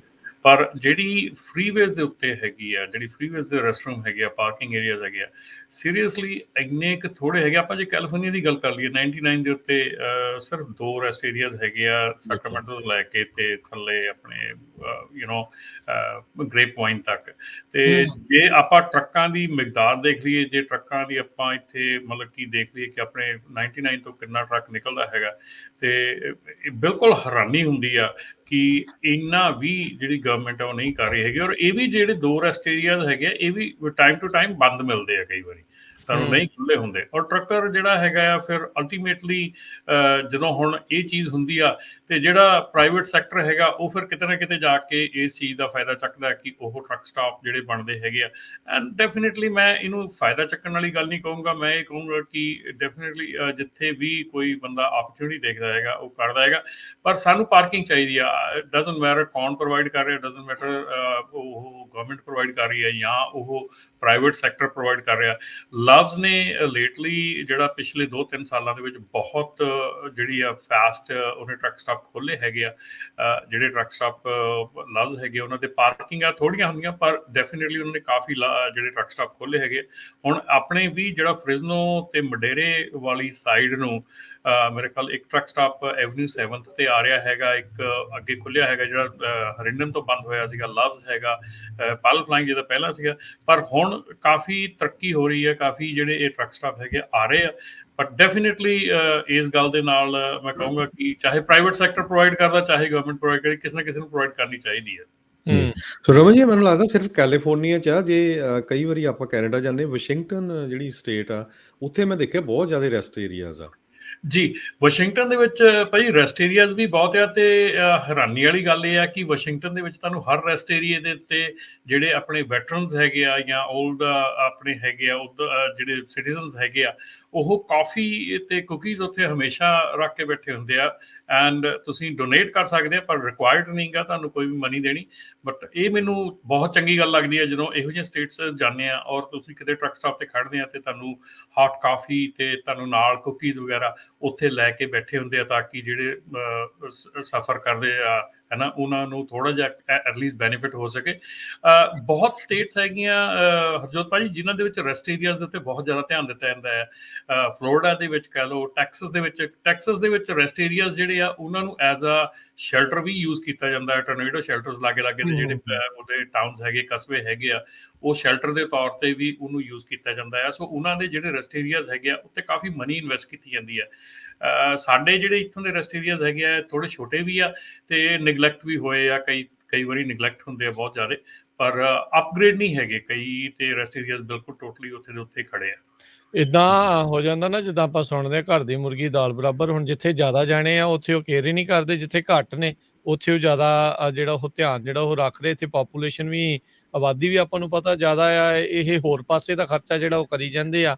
ਇੱਧਰੋਂ ਆ ਗਿਆ, ਉੱਧਰੋਂ ਆ ਗਿਆ, ਉਹਨੂੰ ਵੀ ਦੇ ਦਿਓ, ਉਹਨੂੰ ਵੀ ਦੇ ਦਿਓ, ਆਹ ਵੀ ਸਹੂਲਤ ਦੇ ਦਿਓ। ਜਿਹਦੀ ਬੈਕਬੋਨ ਆ ਉਹਦੇ ਉੱਤੇ ਜਿਹੜਾ ਉਹ ਢਾਂਚੇ ਦੇ ਉੱਤੇ ਜਿਹੜਾ ਉਹ ਖਰਚ ਕਰਨ ਨੂੰ ਤਿਆਰ ਨਹੀਂ ਆ। ਆਹ ਹਾਈ ਸਪੀਡ ਰੇਲ ਦੇਖ ਲਓ ਰਮਨ ਜੀ, ਹਰਜੋਤ ਜੀ, ਜਿਸ ਸੰਨ ਦਾ ਮੈਂ ਆਇਆ ਉਹ ਤੋਂ ਪਹਿਲਾਂ ਦੀ ਗੱਲ ਚੱਲਦੀ ਆ, ਜਿਹਦੇ 2-4 ਪੁੱਲ ਬਣੇ ਆ। ਸੋ ਇਹ ਪਤਾ ਨਹੀਂ ਇਹਨਾਂ ਨੇ ਢਾਂਚੇ ਦੇ ਉੱਤੇ ਇਹਨਾਂ ਨੇ ਕਰਨਾ ਕੀ ਆ, ਧਿਆਨ ਇਹਨਾਂ ਦਾ ਕਿਸੇ ਹੋਰ ਹੀ ਪਾਸੇ ਨੂੰ ਹੈਗਾ। ਇੱਕ ਹੋਰ ਖਬਰ ਜਿਹੜੀ ਆਪਾਂ ਸਾਂਝੇ ਕਰਦੇ ਜਾਈਏ, ਨਾਰਥ ਕੈਰੋਲੀਨਾ ਦੇ ਵਿੱਚ ਸ਼ਾਰਲਟ ਦੇ ਵਿੱਚ ਇੱਕ ਗੈਸ ਸਟੇਸ਼ਨ ਸੀਗਾ। ਉਸ ਦੇ ਵਿੱਚ ਉਸ ਨੂੰ ਪ੍ਰਾਈਸ ਗਾਊਜਿੰਗ ਦਾ ਜਿਹੜਾ ਦੋਸ਼ ਲਾਇਆ ਸੀ, ਤੇ ਫਾਈਨਲੀ ਕਹਿੰਦੇ ਆ ਵੀ ਉਸ ਨੇ ਹੁਣ ਸੈਟਲਮੈਂਟ ਕੀਤੀ ਆ। ਪੈਨੇਡੈਮਿਕ ਆਉਣ ਤੋਂ ਬਾਅਦ ਦੇ ਵਿੱਚ ਉਹਨੇ ਰੈਗੂਲਰ ਜਿਹੜਾ ਗੈਸ ਆ ਉਹ $10 ਨੂੰ ਕਰਕੇ ਚੱਕ ਕੇ ਜਿਹੜੀ ਉਹ ਲਾਤੀ, ਤੇ ਪ੍ਰੀਮੀਅਮ ਵੀ ਜਿਹੜੀ 10 ਦੇ ਉੱਤੇ ਜਿਹੜੀ ਉਹ ਲਾ ਦਿੱਤੀ। ਤੇ ਤੁਸੀਂ ਹਿਸਾਬ ਲਾ ਲਓ ਵੀ ਲਾਸੂਟ ਜਿਹੜਾ ਕੁਈਨਜ਼ ਮਾਰਕੀਟ ਆ ਉਸ ਦੇ ਉੱਤੇ ਜਿਹੜਾ ਉਹ ਉਹਨਾਂ ਨੇ ਲਾਇਆ ਗਿਆ। ਕਹਿੰਦੇ ਵੀ 20 ਜਿਹੜੀ ਗੈਸ ਤੋਂ ਉਹਨਾਂ ਨੇ ਵਧਾ ਕੇ 10 ਜਿਹੜਾ ਉਹ ਕਰ ਦਿੱਤਾ ਸੀ। ਸੋ ਕਈਆਂ ਨੇ ਆਨਲਾਈਨ ਉਸ ਦੀਆਂ ਜਿਹੜੀਆਂ ਫੋਟੋਆਂ ਜਿਹੜੀਆਂ ਉਹ ਪਾਈਆਂ, ਤੇ ਉਸ ਤੋਂ ਬਾਅਦ ਦੇ ਵਿੱਚ ਜਿਹੜਾ ਉਹ ਦੇਖਿਆ ਗਿਆ ਵੀ ਭਾਈ ਆ ਤੇ ਬੜਾ ਹੀ ਜਿਹੜਾ ਧੱਕਾ ਜਿਹੜਾ ਉਹ ਹੋਇਆ ਆ। ਸੋ ਨਾਰਥ ਕੈਰੋਲੀਨਾ ਦੇ ਜਿਹੜੇ ਅਟਾਰਨੀ ਜਨਰਲ ਆਫਿਸ ਆ ਉਹਨਾਂ ਨੇ ਹੁਣ ਇਸ ਦੇ ਨਾਲ ਸੈਟਲਮੈਂਟ ਕੀਤੀ ਆ। ਇਹਨੇ 3-4 ਦਿਨਾਂ ਦੇ ਲਈ ਇਦਾਂ ਗੈਸ ਜਿਹੜੀ ਆ ਉਸ ਟਾਈਮ ਮਈ ਮਹੀਨੇ 'ਚ ਵਧਾ ਦਿੱਤੀ ਸੀਗੀ। ਜੀ ਬਿਲਕੁਲ ਜੀ। ਭਾਜੀ ਇੱਕ ਹੋਰ ਜਿਹੜੀ ਖਬਰ ਹੈਗੀ ਹੈ ਕਿ ਜਿਹੜੀਆਂ ਅਮਰੀਕਨ ਟਰੱਕਿੰਗ ਐਸੋਸੀਏਸ਼ਨਸ ਹੈਗੀਆਂ ਕਾਫੀ ਜਿਹੜੀਆਂ ਹੈਗੀਆਂ, ਉਹਨਾਂ ਨੇ ਇਕੱਠਿਆਂ ਹੋ ਕੇ ਜਿਹੜਾ ਵੈਕਸੀਨ ਮੈਂਡੇਟ ਹੈਗਾ ਉਹਦੇ ਤੇ ਲਾਸੂਟ ਵੀ ਕਰ ਦਿੱਤਾ ਹੈਗਾ, ਤਾਂ ਕਿ ਇਹਨੂੰ ਕਿਸੇ ਤਰੀਕੇ ਦੇ ਨਾਲ ਜਿਹੜੀ ਟਰੱਕਿੰਗ ਹੈਗੀ ਇਹਨੂੰ ਐਗਜ਼ੈਂਪਟ ਕੀਤਾ ਜਾ ਸਕੇ। ਸੋ ਇਹਦੇ ਵਿੱਚ ਅਮਰੀਕਨ ਟਰੱਕਿੰਗ ਐਸੋਸੀਏਸ਼ਨ ਹੈਗੀ ਆ, Louisiana motor truck association, Mississippi trucking association, Texas trucking association, ਤੇ ਇਹਨਾਂ ਨੇ ਸਾਰਿਆਂ ਨੇ ਰਲ ਕੇ ਜਿਹੜਾ ਹੈਗਾ ਇਹ ਕੀਤਾ ਹੈਗਾ ਲਾਸੂਟ ਵਿੱਚ। National federation of independent business, national retail federation, national international warehouse and ਜਿਹੜੇ ਹੈਗੇ ਆ ਲੌਜਿਸਟਿਕ ਐਸੋਸੀਏਸ਼ਨ, ਤੇ national association of convenience store. So ਇਹਨਾਂ ਨੇ ਰਲ ਕੇ ਜਿਹੜਾ ਲਾਸੂਟ ਕੀਤਾ ਹੈਗਾ। ਸੋ ਇਹ ਲਾਸੂਟ ਜਿਹੜਾ ਆ ਹੁਣ ਇਸ ਵੇਲੇ ਮਤਲਬ ਕਿ ਚੱਲ ਰਿਹਾ ਹੈਗਾ। ਇਹਦੇ ਲਈ ਦੇਖਣ ਵਾਲੀ ਗੱਲ ਇਹ ਹੈ ਕਿ ਜਿਹੜੀ ਇਸ ਵੇਲੇ ਓਸ਼ਾ ਹੈਗੀ ਆ, ਜਿਹੜੀ ਕਿ ਲੇਬਰ ਡਿਪਾਰਟਮੈਂਟ ਦੇ ਥੱਲੇ ਆਉਂਦੀ ਹੈਗੀ ਆ, ਉਹਦੀ ਜ਼ਿੰਮੇਵਾਰੀ ਹੈਗੀ ਆ ਜਿਹੜੀ ਵੈਕਸੀਨ ਮੈਂਡੇਟ ਨੂੰ ਲਾਗੂ ਕਰਨ ਦੀ। ਪਰ ਜਿਵੇਂ ਕਿ ਆਪਾਂ ਨੂੰ ਪਤਾ ਕਿ ਓਸ਼ਾ ਜਿਹੜੀ ਉਹ ਬਹੁਤ ਲੇਮ ਡਕ ਹੈਗੀ ਆ, ਉਹ ਬਹੁਤ ਸਲੋ ਕੰਮ ਕਰਦੀ ਹੈਗੀ ਆ। ਉਹਨਾਂ ਦੀ ਇੰਪਲੀਮੈਂਟੇਸ਼ਨ, ਉਹਨਾਂ ਦੀ ਜਿਹੜੀ ਇਨਫੋਰਸਮੈਂਟ ਹੈਗੀ ਆ ਬਹੁਤ ਸਲੋ ਹੈਗੀ ਆ। ਪਰ ਜਿੱਥੇ ਕਿ ਜਾ ਕੇ ਉਹ ਕਰ ਦਿੰਦੇ ਆ, ਫਿਰ ਉਹ ਵਿਚਾਰਾ ਉਸ ਬਿਜ਼ਨਸ ਦਾ ਬੇੜਾ ਗਰਕ ਕਰ ਦਿੰਦੇ ਆ। ਪਰ ਇਹ ਆ ਵੀ ਬਹੁਤ ਸਲੋ ਹੈਗੀ ਆ। ਦੇਖਣ ਵਾਲੀ ਗੱਲ ਹੋਊਗੀ ਕਿ ਜਿਹੜੀ ਇਹ ਇੰਪਲੀਮੈਂਟੇਸ਼ਨ ਆ ਇਹ ਕਿਸ ਤਰ੍ਹਾਂ ਕੀਤੀ ਜਾਂਦੀ ਆ। ਓਸ਼ਾ ਤਾਂ ਹਰਜੋਤ ਜੀ ਤੇ ਰਮਨ ਜੀ ਉਹ ਆ ਵੀ ਜਦੋਂ ਸੱਪ ਲੰਘੇ ਤੇ ਲੀਕ ਕੁੱਟਣ ਵਾਲੇ ਆ, ਉਹ ਕਰਦੇ ਕੁਰਦੇ ਜਿਹੜੇ ਉਹ ਕੁਛ ਨਹੀਂ ਆ। ਸੋ ਉਹਨਾਂ ਦਾ ਜਦੋਂ ਫੋਸਟਰ ਫਾਰਮ ਵਾਲਾ ਆਪਾਂ ਆਪਣੇ ਸ਼ਹਿਰ ਦੇ ਵਿੱਚ ਫੋਸਟਰ ਫਾਰਮ ਦੇਖਿਆ ਆ ਵੀ ਕੀ ਕੈਲੀਫੋਰਨੀਆ ਦੇ ਵਿੱਚ ਜਿਹੜਾ ਉਹ ਵਾਪਰਿਆ ਹੈਗਾ ਆ। ਤੇ ਇੱਕ ਹੋਰ ਜਿਹੜਾ ਮਸਲਾ ਖਾਸ ਕਰਕੇ ਹੁਣ ਜਦੋਂ ਆਪਾਂ ਦੇਖਦੇ ਹਾਂ ਵੀ ਸਦਰਨ ਬਾਰਡਰ ਤੋਂ ਬਹੁਤ ਜ਼ਿਆਦਾ ਜਿਹੜੇ ਆ ਇਲੀਗਲ ਤਰੀਕੇ ਦੇ ਨਾਲ ਮਾਈਗ੍ਰੈਂਟਸ ਜਿਹੜੇ ਉਹ ਆ ਰਹੇ ਆ, ਉਸ ਮਾਮਲੇ ਦੇ ਵਿੱਚ ਟਰੱਕਰਸ ਵੀ ਬਹੁਤ ਫਸਦੇ ਨੇ। ਸੋ ਖਾਸ ਕਰਕੇ ਜਿਹੜੇ ਵੀ ਆਪਣੇ ਟ੍ਰੇਲਰ ਲੈ ਕੇ ਬਾਰਡਰ ਵੱਲ ਨੂੰ, ਮੈਕਸੀਕੋ ਦੇ ਬਾਰਡਰ ਵੱਲ ਨੂੰ ਜਾਂਦੇ ਆ, ਉਹ ਤੁਰਨ ਤੋਂ ਪਹਿਲਾਂ ਬਾਈ ਵਿਸ਼ੇਸ਼ ਤੌਰ ਦੇ ਉੱਤੇ ਉਸ ਨੂੰ ਧਿਆਨ ਦੇ ਨਾਲ ਦੇਖਿਆ ਕਰੋ ਵੀ ਕੋਈ ਚੜ੍ਹ ਚੂੜ ਤਾਂ ਨਹੀਂ ਗਿਆ, ਕਿਉਂਕਿ ਬਾਅਦ ਦੇ ਵਿੱਚ ਕਿਤੇ ਕੋਈ ਉੱਥੇ ਚੜਿਆ ਹੋਇਆ ਤੁਹਾਨੂੰ ਪਤਾ ਨਾ ਹੋਇਆ ਤੇ ਫਸ ਗਏ ਤਾਂ ਹਿਊਮਨ ਟ੍ਰੈਫਿਕਿੰਗ ਦਾ ਕੇਸ ਅਜਿਹਾ ਪੈਂਦਾ ਆ ਵੀ ਸਾਰੀ ਉਮਰ ਅੰਦਰ ਵਾਲੀ ਗੱਲ ਹੁੰਦੀ ਆ। ਟੈਕਸਸ ਦੇ ਵਿੱਚ ਇੱਕ ਟਰੱਕ ਚੋਂ ਉਹਨਾਂ ਨੇ ਰੀਸੈਂਟਲੀ 60 ਜਿਹੜੇ ਮਾਈਗ੍ਰੈਂਟ ਆ ਉਹ ਫੜੇ ਸੀਗੇ।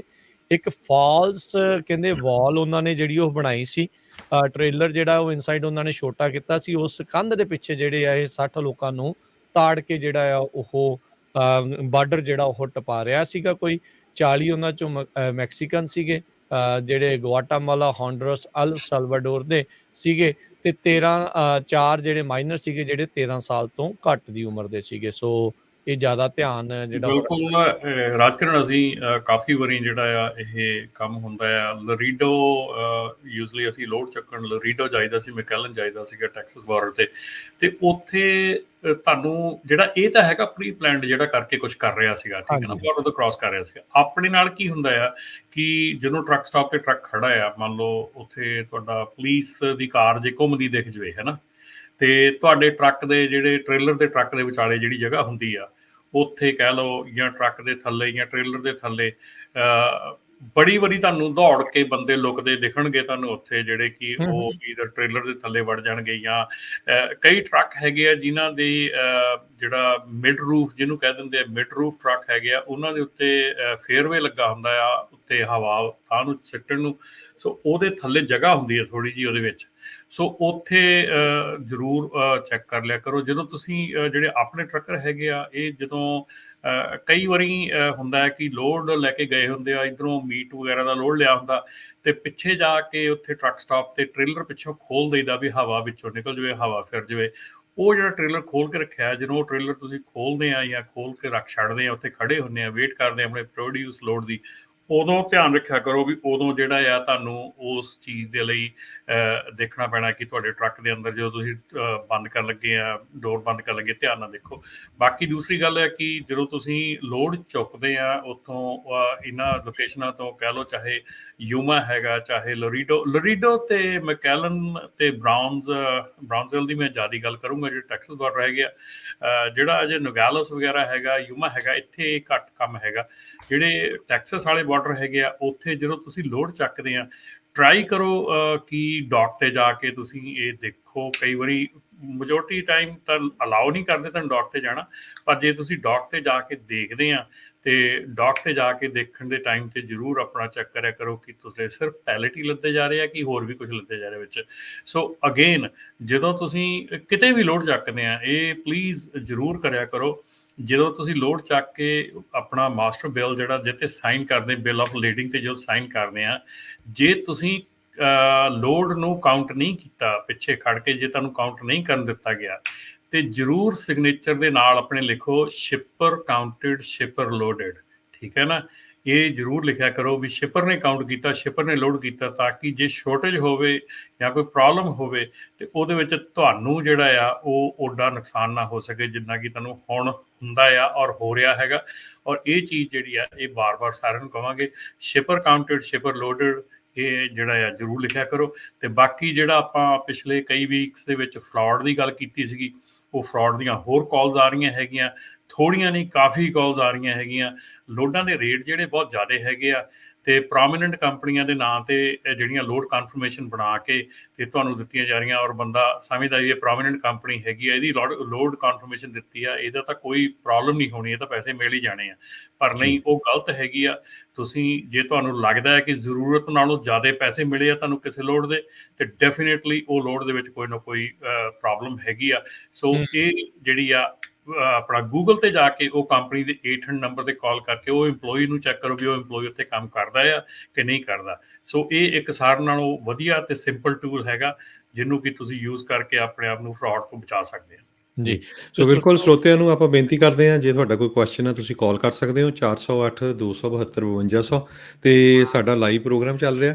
ਤੇ ਇੱਕ ਖਬਰ ਆਟੋਨੋਮਸ ਟਰੱਕਿੰਗ ਦੇ ਸੰਬੰਧ ਦੇ ਵਿੱਚ ਆਪਾਂ ਸਾਂਝੀ ਕਰੀਏ। ਵਾਲਮਾਰਟ ਪਿਛਲੇ ਅਗਸਤ ਤੋਂ ਜਿਹੜਾ ਆ ਬੇ ਏਰੀਏ ਦੇ ਵਿੱਚ 2 ਜਿਹੜੇ ਬਾਕਸ ਟਰੱਕ ਆ ਉਹ ਬਿਨਾਂ ਡਰਾਈਵਰ ਤੋਂ ਉਹ ਯੂਜ਼ ਕਰ ਰਿਹਾ, 12 ਘੰਟੇ ਚੱਲਦੇ ਹੈਗੇ ਆ। ਇਹ ਕੰਪਨੀ ਹੈਗੀ ਆ ਗੈਟਿਕ, ਜਿਹਦੇ CEO ਗੌਤਮ ਨਾਰਿੰਗ ਆ। ਉਹਨਾਂ ਨੇ ਕੋਲੈਬੋਰੇਸ਼ਨ ਕੀਤੀ ਹੈਗੀ ਆ ਜਿਹੜੀ ਵਾਲਮਾਰਟ ਦੇ ਨਾਲ, ਤੇ ਉਹ ਕਹਿੰਦੇ ਵੀ 30% ਜਿਹੜਾ ਪ੍ਰੋਫਿਟ ਆ ਉਹ ਹੋਣਾ ਹੈਗਾ ਆ ਟਰੱਕਿੰਗ ਕੰਪਨੀ ਨੂੰ ਜੇ ਉਹ ਆਟੋਨੋਮਸ ਜਾਣਗੀਆਂ। ਇਸੇ ਤਰ੍ਹਾਂ ਇੱਕ 26 ਸਾਲਾਂ ਦਾ ਜਿਹੜਾ ਨੌਜਵਾਨ ਆ CEO ਆ ਇੱਕ ਕੰਪਨੀ ਦਾ ਐਮਬਾਰਕ ਦਾ, ਰੋਦਰੀਗਸ, ਉਸ ਨੇ ਵੀ ਜਿਹੜੀ ਆ ਆਟੋਨੋਮਸ ਟਰੱਕਿੰਗ ਦੀ ਜਿਹੜੀ ਕੰਪਨੀ ਆ ਉਹ ਜਿਹੜੀ ਸਾਈਨ ਅਪ ਕੀਤੀ ਹੈਗੀ ਆ ਸਪੈਕ ਦੇ ਨਾਲ ਮਰਜ ਕਰਕੇ। ਸੋ ਉਹ ਵੀ ਕਹਿੰਦਾ ਵੀ ਉਹਦਾ ਤਾਂ ਬਹੁਤ ਵੱਡਾ ਬਿਜ਼ਨਸ ਹੈ ਇਹਦੇ ਵਿੱਚ। ਸੋ ਆਟੋਨੋਮਸ ਟਰੱਕਿੰਗ ਦੇ ਵਿੱਚ ਇਸ ਟਾਈਮ ਬਹੁਤ ਜ਼ਿਆਦਾ ਜ਼ੋਰ ਜਿਹੜਾ ਵੱਖ-ਵੱਖ ਕੰਪਨੀਆਂ ਦਾ ਲੱਗਾ ਹੋਇਆ। ਜੀ, ਆਪਣੇ ਨਾਲ ਜੀ ਜੀ ਸੋ ਆਪਾਂ ਕਾਲਸ ਲੈਣੀਆਂ ਸ਼ੁਰੂ ਕਰਦੇ ਹਾਂ। ਕਾਲ ਕਰਨ ਦੇ ਲਈ ਤੇ ਨੰਬਰ ਹੈ 408 272 5200 4082725200। ਆਪਣੇ ਅੱਜ ਦੇ ਪਹਿਲੇ ਕਾਲਰ ਨੇ ਅਮਰਜੀਤ ਜੀ, ਸਤਿ ਸ਼੍ਰੀ ਅਕਾਲ ਜੀ। ਸਤਿ ਸ੍ਰੀ ਅਕਾਲ ਤਿੰਨਾਂ ਭਰਾਵਾਂ ਨੂੰ ਜੀ। ਸਤਿ ਸ਼੍ਰੀ ਅਕਾਲ। ਸਤਿਕਾਰ ਕਰਦੇ ਆ ਤਿੰਨਾਂ ਭਰਾਵਾਂ ਨੂੰ ਜੀ। ਭਾਜੀ ਪੰਜਾਬੀ ਰੇਡੀਓ ਯੂਐਸ ਦੇ ਸਾਰੇ ਸਟਾਫ ਨੂੰ ਮਿਲ ਕੇ ਬਹੁਤ ਖੁਸ਼ੀ ਹੋਈ ਨਗਰ ਕੀਰਤਨ ਤੇ। ਤੁਹਾਡਾ ਬਹੁਤ ਧੰਨਵਾਦ, ਤੁਸੀਂ ਦਿਲੋਂ ਪਿਆਰ ਕਰਦੇ ਆ ਸਾਰਿਆਂ ਨੂੰ, ਸਰੋਤਿਆਂ ਨੂੰ ਬਹੁਤ ਮਿਹਰਬਾਨੀ ਜੀ। ਥੈਂਕ ਯੂ ਜੀ। ਭਾਜੀ ਵੈਲਕਮ ਜੀ। ਨਾ ਭਾਜੀ ਤੁਹਾਡੇ ਨਾਲ ਮੈਂ ਇੰਟਰਸਟਿੰਗ ਗੱਲ ਸ਼ੇਅਰ ਕਰਨੀ ਆ ਨਾ। ਜਿੱਦਾਂ ਮੈਂ 8 ਸਾਲ ਓਵਰ ਦ ਰੋਡ ਚਲਾਇਆ ਟਰੱਕ ਨਾ, ਸੋ ਮੈਂ ਡਿਸਾਈਡ ਕੀਤਾ ਵੀ ਲੋਕਲ ਕੰਮ ਕਰਨ ਲੱਗ ਪਈਏ ਵੀ ਬੰਦਾ ਰੋਜ਼ ਘਰ ਆ ਜਾਂਦਾ। ਸੋ ਮੈਂ ਲੋਕਲ ਕੰਮ ਭਰਿਆ ਮੰਡੇ ਹੈ ਨਾ, ਐਪਲੀਕੇਸ਼ਨ ਭਰੀ, ਫਿਰ ਟਿਊਜ਼ਡੇ ਮੇਰਾ ਡਰੱਗ ਟੈਸਟ ਹੋਇਆ ਨਾ। ਮੈਨੂੰ ਵੈਨਸਡੇ ਮੈਸੇਜ ਆ ਗਿਆ ਡਰੱਗ ਲੈਬ ਤੋਂ ਵੀ ਤੇਰਾ ਜਿਹੜਾ ਡਰੱਗ ਟੈਸਟ ਆ ਕਲੀਅਰ ਬਹੁਤ ਆ। ਜਿੱਦਾਂ ਸੀਗਾ ਨੈਗੇਟਿਵ ਪਰ ਸੀਗਾ, ਕਹਿੰਦੇ ਕਲੀਅਰ ਬਹੁਤ ਆ ਨਾ ਕਰਕੇ ਮੈਂ ਡਰੱਗ ਟੈਸਟ ਕਰਾਉਣ ਤੋਂ ਪਹਿਲਾਂ ਮੈਂ 2 ਗਲਾਸ ਪਾਣੀ ਦੇ ਪੀ ਗਿਆ ਸੀਗਾ। ਮੈਨੂੰ ਤਾਂ ਇਹ ਪਤਾ ਸੀਗਾ ਵੀ ਡਰੱਗ ਟੈਸਟ ਜਦੋਂ ਤੁਸੀਂ ਕਰਾਈ ਦਾ ਜਾਂ ਨੈਗੇਟਿਵ ਹੁੰਦਾ ਜਾਂ ਪੋਜ਼ੀਟਿਵ ਹੁੰਦਾ, ਇਹ ਨਹੀਂ ਪਤਾ ਸੀਗਾ ਕਲੀਅਰ ਇਹ ਵੀ ਆ ਸਕਦਾ ਵੀ ਤੁਹਾਡਾ ਡਰੱਗ ਟੈਸਟ ਕਲੀਅਰ ਬਹੁਤ ਆ। ਸੋ ਇਹ ਕਮਾਲ ਦੀ ਗੱਲ ਆ ਨਾ। ਮੈਂ ਤਾਂ ਹੈਰਾਨ ਰਹਿ ਗਿਆ ਵੀ ਇੱਦਾਂ ਵੀ ਹੋ ਸਕਦਾ ਜੇ ਤੁਸੀਂ ਡਰੱਗ ਟੈਸਟ ਕਰਾਉਣ ਜਾਂਦੇ ਆ ਵੀ ਜ਼ਿਆਦਾ ਕਲੀਅਰ ਵੀ ਆ ਸਕਦਾ, ਸਾਫ਼ ਜਿੱਦਾਂ ਕਹਿੰਦੇ ਆ। ਸੋ ਪਹਿਲਾਂ ਹੀ ਹੋਇਆ ਫਿਰ ਪਹਿਲਾਂ ਤਾਂ ਜੀ ਇੰਟਰਸਟਿੰਗ ਜੀ। ਨਹੀਂ ਇੱਦਾਂ ਕਲੀਅਰ ਤਾਂ ਨਹੀਂ ਹੁੰਦਾ ਹੈਗਾ, ਪਰ ਜਦੋਂ ਤੁਸੀਂ ਡਰੱਗ ਟੈਸਟਿੰਗ ਦਾ ਬਿਜ਼ਨਸ ਹੈਗਾ ਉਹਦੇ ਵਿੱਚ ਇਹ ਚੀਜ਼ ਜ਼ਰੂਰ ਹੁੰਦੀ ਆ ਕਿ ਜਦੋਂ ਕਈ ਵਾਰੀ ਤੁਹਾਡਾ ਜਿਹੜਾ ਡਰੱਗ ਟੈਸਟ ਹੁੰਦਾ ਹੈ, ਕਈ ਵਾਰੀ ਲੋਕੀ ਜਿਹੜੇ ਆ ਉਹ ਪਾਣੀ ਵਿੱਚ ਪਾ ਦਿੰਦੇ ਆ ਸਪੈਸੀਮਨ ਦੇ, ਤੇ ਉਦੋਂ ਡਾਇਲਿਊਟ ਹੋ ਜਾਂਦਾ ਆ। ਸੋ ਉਹਦੀ ਵਰਡਿੰਗ ਡਿਫਰੈਂਟ ਆਊਗੀ, ਤੁਹਾਨੂੰ ਟੈਸਟ ਦੇ ਵਿੱਚ ਉਹਦੀ ਕਲੀਅਰ ਨਹੀਂ ਆਊਗੀ, ਉਹਦੀ ਵਰਡਿੰਗ ਡਿਫਰੈਂਟ ਹੁੰਦੀ ਹੈ, ਡਾਇਲਿਊਟ ਕਰ ਦਿੱਤਾ ਜਾਂਦਾ। ਇਸੇ ਕਰਕੇ ਜਦੋਂ ਤੁਸੀਂ ਡਰੱਗ ਟੈਸਟ ਕਰਨ ਜਾਂਦੇ ਆ, ਤੁਹਾਡੀ ਟੋਇਲਟ ਦਾ ਜਿਹੜਾ ਪਾਣੀ ਹੁੰਦਾ ਉਹ ਬਲੂ ਹੁੰਦਾ ਤਾਂ ਕਿ ਉਹ ਪਾਣੀ ਯੂਜ਼ ਨਾ ਕੀਤਾ ਜਾ ਸਕੇ। ਤੇ ਉਹਦੇ ਨਾਲ ਦੇ ਨਾਲ ਹੀ ਜਿਹੜਾ ਅੰਦਰ ਬਾਥਰੂਮ ਜਿਹੜਾ ਡਰੱਗ ਟੈਸਟ ਵਾਲਿਆਂ ਦਾ ਹੁੰਦਾ ਉਹਦੇ ਅੰਦਰ ਕੋਈ ਵੀ ਰਨਿੰਗ ਵਾਟਰ ਨਹੀਂ ਹੋ ਸਕਦਾ। ਸੋ ਮੇਰੇ ਖਿਆਲ ਦੇ ਵਿੱਚ ਜਿਹੜੀ ਇਹ ਗੱਲ ਹੈਗੀ ਆ ਕਿ ਇਹਦੇ ਉੱਤੇ ਤੁਹਾਡੀ ਵਰਡਿੰਗ ਹੋਰ ਆਉਣੀ ਚਾਹੀਦੀ ਹੈ। ਇਟਸ ਨਾਟ ਕਿ ਵਰਡਿੰਗ ਜਿਹੜੀ ਇਹ ਆਊਗੀ ਕਿ ਕਲੀਅਰ ਡਰੱਗ ਟੈਸਟ ਬਹੁਤ ਜ਼ਿਆਦਾ ਕਲੀਅਰ ਹੈ। ਉਹ ਡਿਲੂਸ਼ਨ ਦੇ ਉੱਤੇ ਜੇ ਡਿਲੂਟ ਕਰ ਦਿੰਦੇ ਆ ਤੇ ਉਦੋਂ ਉਹ ਵਰਡਿੰਗ ਡਿਫਰੈਂਟ ਹੋਊਗੀ, ਪਰ ਇਹ ਵਰਡਿੰਗ ਨਹੀਂ ਹੋਊਗੀ ਜੀ। ਥੈਂਕ ਯੂ ਜੀ। ਥੈਂਕ ਯੂ ਭਾਜੀ। ਸਤਿ ਸ਼੍ਰੀ ਅਕਾਲ। ਸਤਿ ਸ਼੍ਰੀ ਅਕਾਲ ਜੀ। ਆਪਣੇ ਅਗਲੇ ਕਾਲਰ ਨੇ ਅਭੀ। ਹਾਂਜੀ ਸਤਿ ਸ਼੍ਰੀ ਅਕਾਲ ਭਾਜੀ। ਪੰਜਾਬੀ ਰੇਡੀਓ ਯੂਐਸਏ ਟੀਮ ਦੇ ਰੌਣ ਭਾਈ ਸਾਰਿਆਂ ਨੂੰ ਸਰੋਤਿਆਂ ਨੂੰ ਸਤਿ ਸ਼੍ਰੀ ਅਕਾਲ ਜੀ। ਸਤਿ ਸ਼੍ਰੀ ਸਤਿ ਸ਼੍ਰੀ ਅਕਾਲ ਜੀ।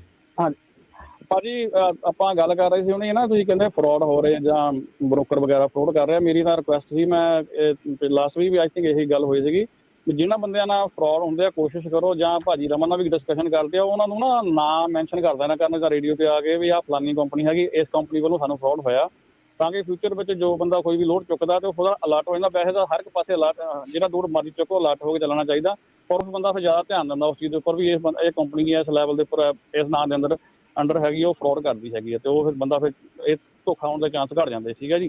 ਤੇ ਦੂਸਰੇ ਨੰਬਰ 'ਤੇ ਮੇਰੀ ਆਪਣੇ ਹੈਗਾ ਵੀ ਪੰਜਾਬੀ ਰੇਡੀਓ ਯੂਐਸਏ ਦੇ ਵੱਲੋਂ ਮੈਂ ਇਹੀ ਕਹਿਣਾ ਚਾਹੁੰਦਾ ਵੀ ਜਿਹੜੀ ਆਪਣੇ ਗੋ ਨਾਪਤਾ ਹੈਗਾ ਤੇ ਮੈਂਬਰਸ਼ਿਪ ਲਵੋ, ਕਿਉਂਕਿ ਬਹੁਤ ਚਿਰ ਹੋ ਗਿਆ ਇਹ ਦੇਖਿਆ ਮੈਂਬਰ ਜਿਹੜੇ ਹੈਗੇ ਉਹ ਲਿਮਿਟਡ ਜਿਹਾ ਹੀ ਸ਼ੋਅ ਹੁੰਦਾ ਵੀ ਹਾਂ ਵੀ ਘੱਟ ਮੈਂਬਰ ਹੈਗੇ ਆ, ਪਰ ਸਾਨੂੰ ਸੋਚਣਾ ਚਾਹੀਦਾ ਵੀ ਸਾਨੂੰ ਨਾ ਵਧੀਆ ਇੱਕ ਲੀਡਰ ਦਾ ਚੁਣਨਾ ਹੀ ਪੈਂਦਾ ਹਰ ਇੱਕ ਬੰਦੇ ਜੇ ਤੁਸੀਂ ਕਾਮਯਾਬ ਹੋਣਾ ਆ। ਉਹ ਭਾਜੀ ਲੱਗੇ ਆ ਕੋਈ ਬੰਦਾ ਆਪਦਾ ਉੱਦਾਂ ਦਾ ਸਾਡੇ ਲੱਗਦਾ ਵੀ ਹੈ ਨਹੀਂ ਵੀ ਹਾਂ ਮੈਂ ਲੀਡਰ ਬਣ ਜਾਊਂਗਾ, ਪਰ ਜੇ ਹੁਣ ਕੋਈ ਬੰਦਾ ਲੱਗਾ ਤਾਂ ਕੋਸ਼ਿਸ਼ ਕਰੋ ਵੀ ਮੈਂਬਰਸ਼ਿਪ ਲਵੋ। ਜਿੰਨੇ ਜ਼ਿਆਦਾ ਮੈਂਬਰ ਹੋਗੇ ਤੁਹਾਡੀ ਦੁੱਖ ਤਕਲੀਫਾਂ ਸੁਣਨਗੇ, ਇਕੱਠੇ ਬਹਿ ਕੇ ਕੱਲ੍ਹ ਨੂੰ ਅੱਜ ਦੀ ਦਿਹਾੜੀ ਵਿੱਚ ਜਾਂ ਅੱਜ ਦੇ ਦਿਨਾਂ ਅੱਜ ਕੱਲ੍ਹ ਦੇ ਦਿਨਾਂ ਵਿੱਚ ਲੋਡਾਂ ਦੇ ਪ੍ਰਾਈਸਾਂ ਚੰਗੀਆਂ ਚੱਲਣ ਡਈਆਂ, ਠੀਕ ਆ ਵਧੀਆ, ਚਲੋ ਪੈਸੇ ਬਣਦੇ, ਲੋਕੀ ਪਰਵਾਹ ਨਹੀਂ ਕਰਦੇ। ਜਦੋਂ ਮਾੜਾ ਟਾਈਮ ਆ ਜਾਂਦਾ ਉਦੋਂ ਫਿਰ ਪ੍ਰੋਬਲਮ ਜਾਂਦੇ, ਉਦੋਂ ਫਿਰ ਸਾਨੂੰ ਲੋੜ ਹੁੰਦੀ ਕਿਸੇ ਬੰਦੇ ਦੀ ਜੋ ਸਾਨੂੰ ਗਾਈਡ ਕਰ ਸਕਦਾ, ਤਾਂ ਕਿ ਯੂਨਿਟੀ ਦੇ ਵਿੱਚ ਅਸੀਂ ਡਿਸਾਈਡ ਕਰ ਸਕੀਏ ਵੀ ਆਪਾਂ ਕਿਸ ਲੈਵਲ 'ਤੇ ਚੱਲਣਾ, ਕਿਸ ਪ੍ਰਾਈਸ ਦੇ ਅੰਡਰ ਚੱਲਣਾ, ਸਾਰਿਆਂ ਨੂੰ ਪਤਾ ਹੋਵੇ ਵੀ ਇਸ ਪ੍ਰਾਈਸ 'ਤੇ ਇੱਥੋਂ ਇੱਥੇ ਜਾਣਾ ਹੈਗਾ ਤਾਂ ਆਹ ਪ੍ਰਾਈਸ ਸਾਨੂੰ ਹੈਗੀ ਉਹ ਮੈਂਸ਼ਨ ਕੀਤੀ ਹੋਈ ਹੈ, ਇੱਥੋਂ ਥੱਲੇ ਨਹੀਂ ਜਾਣਾ ਹੈਗਾ। ਸਾਰੇ ਉਸ ਚੀਜ਼ ਉੱਪਰ ਉਹਨੂੰ ਫੋਲੋ ਕਰਨਗੇ ਤਾਂ ਕਿ ਸਕਸੈਸਫੁਲ ਹੋਈਏ। ਇਸ ਗੱਲ ਨੂੰ ਇਹ ਨਹੀਂ ਹੈਗਾ ਕਿ ਵੱਡੀ ਕੰਪਨੀ ਹੈਗੀ ਆ ਜਾਂ ਕੋਈ ਛੋਟੀ ਕੰਪਨੀ ਹੈਗੀ ਆ, ਇਹਦੇ ਵਿੱਚ ਹੈਗਾ ਸਾਰਿਆਂ ਦੀ ਕਾਮਯਾਬੀ ਹੈਗੀ, ਠੀਕ ਹੈ ਨਾ ਜੀ। ਇਹ ਨਾ ਸੋਚੋ ਕਿ ਅੱਜ ਸਾਡਾ ਕੰਮ ਵਧੀਆ ਚੱਲਣ ਡਿਆ ਵੀ ਕੱਲ੍ਹ ਇੱਦਾਂ ਹੀ ਚੱਲੀ ਜਾਣਾ ਹੈਗਾ, ਫਿਊਚਰ ਵਾਸਤੇ ਉਹਨੂੰ ਸਟਰੋਂਗ ਕਰੀਏ ਆਪਾਂ, ਠੀਕ ਹੈ ਜੀ। ਮਿਹਰਬਾਨੀ ਭਾਜੀ। ਥੈਂਕ ਯੂ ਜੀ। Thank you. ਜਿਹੜੀ ਪਹਿਲੀ ਗੱਲ ਕੀਤੀ ਹੈ ਤੁਸੀਂ ਫਰਾਡ ਦੀ ਭਾਜੀ, ਥੈਂਕ ਯੂ ਉਹਦੇ ਬਾਰੇ 'ਚ। ਪਰ ਇੱਦਾਂ ਹੁੰਦਾ ਕਿ ਜਿਹੜੀਆਂ ਕੰਪਨੀਆਂ ਦੇ ਨਾਂ 'ਤੇ ਫਰਾਡ ਕੀਤਾ ਜਾਂਦਾ ਨਾ, ਉਹ ਕੰਪਨੀਆਂ 'ਚ ਇਨਵੋਲਵ ਨਹੀਂ ਹੁੰਦੀਆਂ। ਇਹ ਫਰਾਡ ਅੱਜ ਕੱਲ੍ਹ ਉਸ ਤਰੀਕੇ ਦਾ ਨਹੀਂ ਚੱਲ ਰਿਹਾ ਕਿ ਇੱਕ ਡਾਇਰੈਕਟ ਕੰਪਨੀ ਤੁਹਾਡੇ ਨਾਲ ਫਰਾਡ ਕਰ ਰਹੀ ਆ। ਸੋ ਫਰਾਡ ਹੋ ਸਕਦਾ ਕੋਈ ਪ੍ਰੋਮੀਨੈਂਟ ਕੰਪਨੀ ਦੇ ਨਾਂ 'ਤੇ ਕੀਤਾ ਗਿਆ ਹੋਵੇ, ਲੇਕਿਨ ਫਰਾਡ ਕਰਨ ਵਾਲਾ ਕੋਈ ਇੰਡੀਵਿਜੂਅਲ ਆ। ਸੋ ਉਹ ਤੁਸੀਂ ਯੂਜ਼ਲੀ ਅਸੀਂ ਅਸੀਂ ਕੋਸ਼ਿਸ਼ ਇਹ ਕਹਿੰਦੇ ਹੁੰਦੇ ਹਾਂ ਕਿ ਜਿੰਨੀ ਦੇਰ ਤੱਕ ਪ੍ਰੂਵਨ ਨਹੀਂ ਹੈਗਾ ਕਿ ਕਿਸ ਬੰਦੇ ਨੇ ਤੁਹਾਡਾ ਇਹ ਕੰਮ ਕੀਤਾ ਹੈਗਾ, ਉਹ ਜਿਹੜੀ ਚੀਜ਼ ਆ ਉਹਨੂੰ ਆਪਾਂ ਨਸ਼ਰ ਕਰਨ ਨੂੰ ਜਾਂ ਉਹਨੂੰ ਆਪਾਂ ਅਨਾਊਂਸ ਕਰਨ ਨੂੰ ਨਹੀਂ ਕਹਿ ਸਕਦੇ, ਕਿਉਂਕਿ ਜਿਹੜੀਆਂ ਅੱਜ ਕੱਲ੍ਹ ਜਿਹੜਾ ਫਰਾਡ ਚੱਲ ਰਿਹਾ ਹੈਗਾ ਉਹ ਬੜੀਆਂ ਪ੍ਰੋਮੀਨੈਂਟ ਕੰਪਨੀਆਂ ਦੇ ਨਾਂ 'ਤੇ ਕੀਤਾ ਜਾ ਰਿਹਾ, ਜਦ ਕਿ ਉਹ ਕੰਪਨੀਆਂ ਨੂੰ ਕੋਈ ਨੌਲੇਜ ਨਹੀਂ ਹੁੰਦੀ ਕਿ ਸਾਡੇ ਨਾਂ 'ਤੇ ਇਹ ਕੰਮ ਹੋ ਰਿਹਾ ਹੈਗਾ। ਸੋ ਉਹ ਚੀਜ਼ ਨਹੀਂ। ਅਤੇ ਦੂਸਰੀ ਜਿਹੜੀ ਗੱਲ ਤੁਸੀਂ ਕੀਤੀ ਹੈ, ਥੈਂਕ ਯੂ ਤੁਹਾਡਾ ਉਸ ਲਈ। ਬਿਲਕੁਲ ਅਸੀਂ ਹਰ ਇੱਕ ਨੂੰ ਕਹਿੰਦੇ ਹਾਂ ਕਿ ਮੈਂਬਰਸ਼ਿਪ ਜਿਹੜੀ ਆ ਜ਼ਰੂਰ ਲਓ, ਮੈਂਬਰ ਬਣੋ। ਅਤੇ ਜਲਦੀ ਰਾਜਕਿਰਨ ਆਪਾਂ ਜਿਹੜੀ ਨੈਪਟਾ ਦੇ ਵਿੱਚ ਜਿਹੜੇ ਆਪਣੇ ਲੋਕਲ ਡਰਾਈਵਰਸ ਹੈਗੇ ਆ, ਜਿਹੜੇ ਆਪਣੇ ਪੋਰਟ 'ਤੇ ਚੱਲਦੇ ਹੈਗੇ ਆ ਜਾਂ ਆਪਣੇ ਮਿੱਟੀ ਵਾਲੇ ਟਰੱਕ ਹੈਗੇ ਸਾਰੇ, ਉਹਨਾਂ ਦੇ ਲਈ ਫਿਊਲ ਕਾਰਡ ਵੀ ਜਿਹੜਾ ਆ ਉਹ ਲੈ ਕੇ ਆ ਰਹੇ ਆ ਜਲਦੀ। ਸੋ ਕੋਸ਼ਿਸ਼ ਕਰੋ ਵੀ ਮੈਂਬਰ ਬਣੋ ਜੀ। ਆਪਣੇ ਅਗਲੇ ਕਾਲਰ ਨੇ ਜਿਮੀ। ਹਾਂਜੀ ਜਿਮੀ ਜੀ, ਹੈਲੋ, ਸਤਿ ਸ਼੍ਰੀ ਅਕਾਲ ਜੀ। ਹਾਂਜੀ ਸਰ, ਮੇਰੀਆਂ ਸਤਿ ਸ਼੍ਰੀ ਅਕਾਲ ਭਾਜੀ। ਭਾਜੀ ਮੇਰੀਆਂ ਦੋ ਸੀਗੀਆਂ, ਇੱਕ ਤਾਂ ਮੇਰੀ ਆਊਟ ਆਫ ਦਾ ਟੌਪਿਕ ਸੀਗਾ ਤੇ ਇੱਕ ਆਪਣੀ ਇੰਡਸਟਰੀ ਦੇ ਨਾਲ ਹੀ ਸੀ। ਭਾਜੀ ਮੇਰੀ ਇੱਕ ਛੋਟੀ ਜਿਹੀ ਰਿਕੁਐਸਟ ਸੀ, ਬੁਰਾ ਨਾ ਮੰਨਿਓ। ਤੁਸੀਂ ਜਦੋਂ ਤੁਸੀਂ ਵੀ ਨਿਊਜ਼ ਕਰਦੇ ਹੋ ਨਾ, ਥੋੜੀ ਜਿਹੀ ਵਿੱਚ ਇੰਗਲਿਸ਼ ਦੇ ਵਰਡ ਬੋਲ ਦਿੰਦੇ, ਜਿੱਦਾਂ ਐਸਪੀਨਾਜ ਕਰ ਦਿੱਤਾ ਭਾਜੀ। ਕਈ ਵਾਰੀ ਮੈਨੂੰ ਵੀ ਨਹੀਂ ਵਰਡ ਸਮਝ ਆਉਂਦੇ ਤਾਂ ਡਿਕਸ਼ਨਰੀ ਖੋਲ ਲਈ, ਤਾਂ ਆਪਾਂ ਹੁਣ ਟਰੱਕ ਚੱਲਦੇ ਹੋਏ ਤਾਂ ਖੋਲ ਤਾਂ ਸਕਦੇ ਨਹੀਂ। ਥੋੜਾ ਜਿਹਾ ਪੰਜਾਬੀ ਸੰਖੇਪ ਪੰਜਾਬੀ 'ਚ ਜਾਂ ਹਿੰਦੀ 'ਚ ਸਮਝਾ ਦਿਆ ਕਰੋ, ਹੈ ਨਾ। ਥੋੜਾ ਇਹੀ ਸੀਗਾ। ਤਾਂ ਦੂਜੀ ਸੀਗੀ ਸਰ, ਜਦੋਂ ਹੁਣ ਕਹਿ ਰਹੇ ਸੀਗੇ ਕਿ ਇੰਸਪੈਕਸ਼ਨ ਜਦੋਂ ਵੀ ਮੈਂ ਕਰਦਾ ਆ ਬਾਰਡਰ ਕ੍ਰਾਸਿੰਗ ਤੋਂ ਪਹਿਲਾਂ ਆਪਾਂ ਸਿਟੀ ਪੈਡ ਇੰਸਪੈਕਸ਼ਨ ਕਰ ਦਿੰਦੇ ਹਾਂ। ਉਹਦੇ ਵਿੱਚ ਜਿੱਦਾਂ ਵੀ ਫਾਰਮ ਹੁੰਦਾ ਆ ਕਿ ਹਾਂਜੀ ਤੁਸੀਂ ਲੋਡ ਕਾਊਂਟ ਐਂਡ ਕੀਤਾ, ਤੁਸੀਂ ਚੈੱਕ ਕੀਤਾ, ਤੁਸੀਂ ਲੋਡ ਹੁੰਦੇ ਨੂੰ ਦੇਖਿਆ, ਜਾਂ ਕੀ ਕਹਿੰਦੇ ਆ ਸੀਲ ਹੈਗੀ ਆ, ਆਲਰੇਡੀ ਸੀਲ ਹੈਗੀ ਆ। ਫਿਰ ਉਹਦੇ ਵਿੱਚ ਵੀ ਡਰਾਈਵਰ ਦੀ ਕਿੱਥੋਂ ਤੱਕ ਰਿਸਪੌਂਸਿਬਿਲਿਟੀ ਆ ਜਾਂਦੀ ਹੈ। ਹੁਣ ਮੈਂ ਉਹ ਵੀ ਕਰ ਦਿੰਦਾ, ਜਿੱਦਾਂ ਤੁਸੀਂ ਕਿਹਾ shipper load and count and seal, ਮੈਂ ਇਹ ਆਲਵੇਜ਼ ਲਿਖ ਦਿੰਦਾ ਜਿੱਥੇ ਵੀ ਮੈਨੂੰ ਸਾਈਨ ਕਰਨ ਦੀ ਲੋੜ ਪੈਂਦੀ ਆ।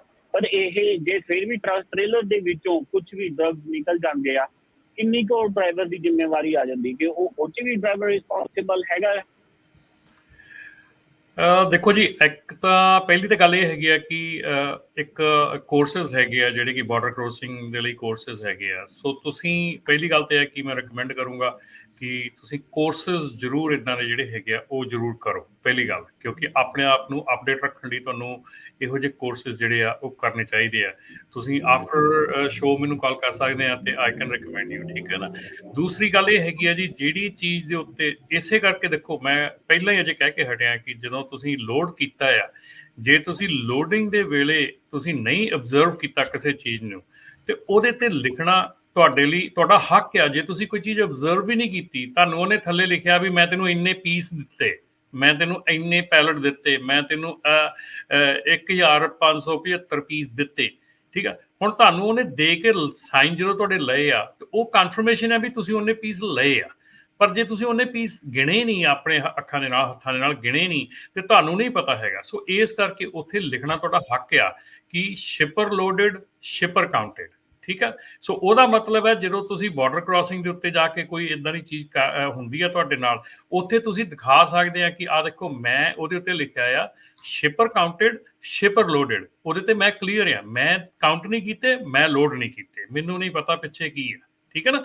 ਸੋ ਉਹ ਕਲੈਰਿਟੀ ਜਿਹੜੀ ਆ ਉੱਥੇ ਹੋ ਜਾਂਦੀ ਆ। ਸੋ ਇਹ ਚੀਜ਼ ਜਿਹੜੀ ਆ ਇਹਦਾ ਧਿਆਨ ਰੱਖੋ ਜੀ। ਇੱਕ ਇਹਨਾਂ ਦਾ ਸੀਗਾ ਕੁਐਸਚਨ ਪੰਜਾਬੀ ਦੇ ਸੰਬੰਧ ਦੇ ਵਿੱਚ। ਸੋ ਆਪਾਂ ਕੋਸ਼ਿਸ਼ ਜ਼ਰੂਰ ਕਰੀਦੀ ਆ।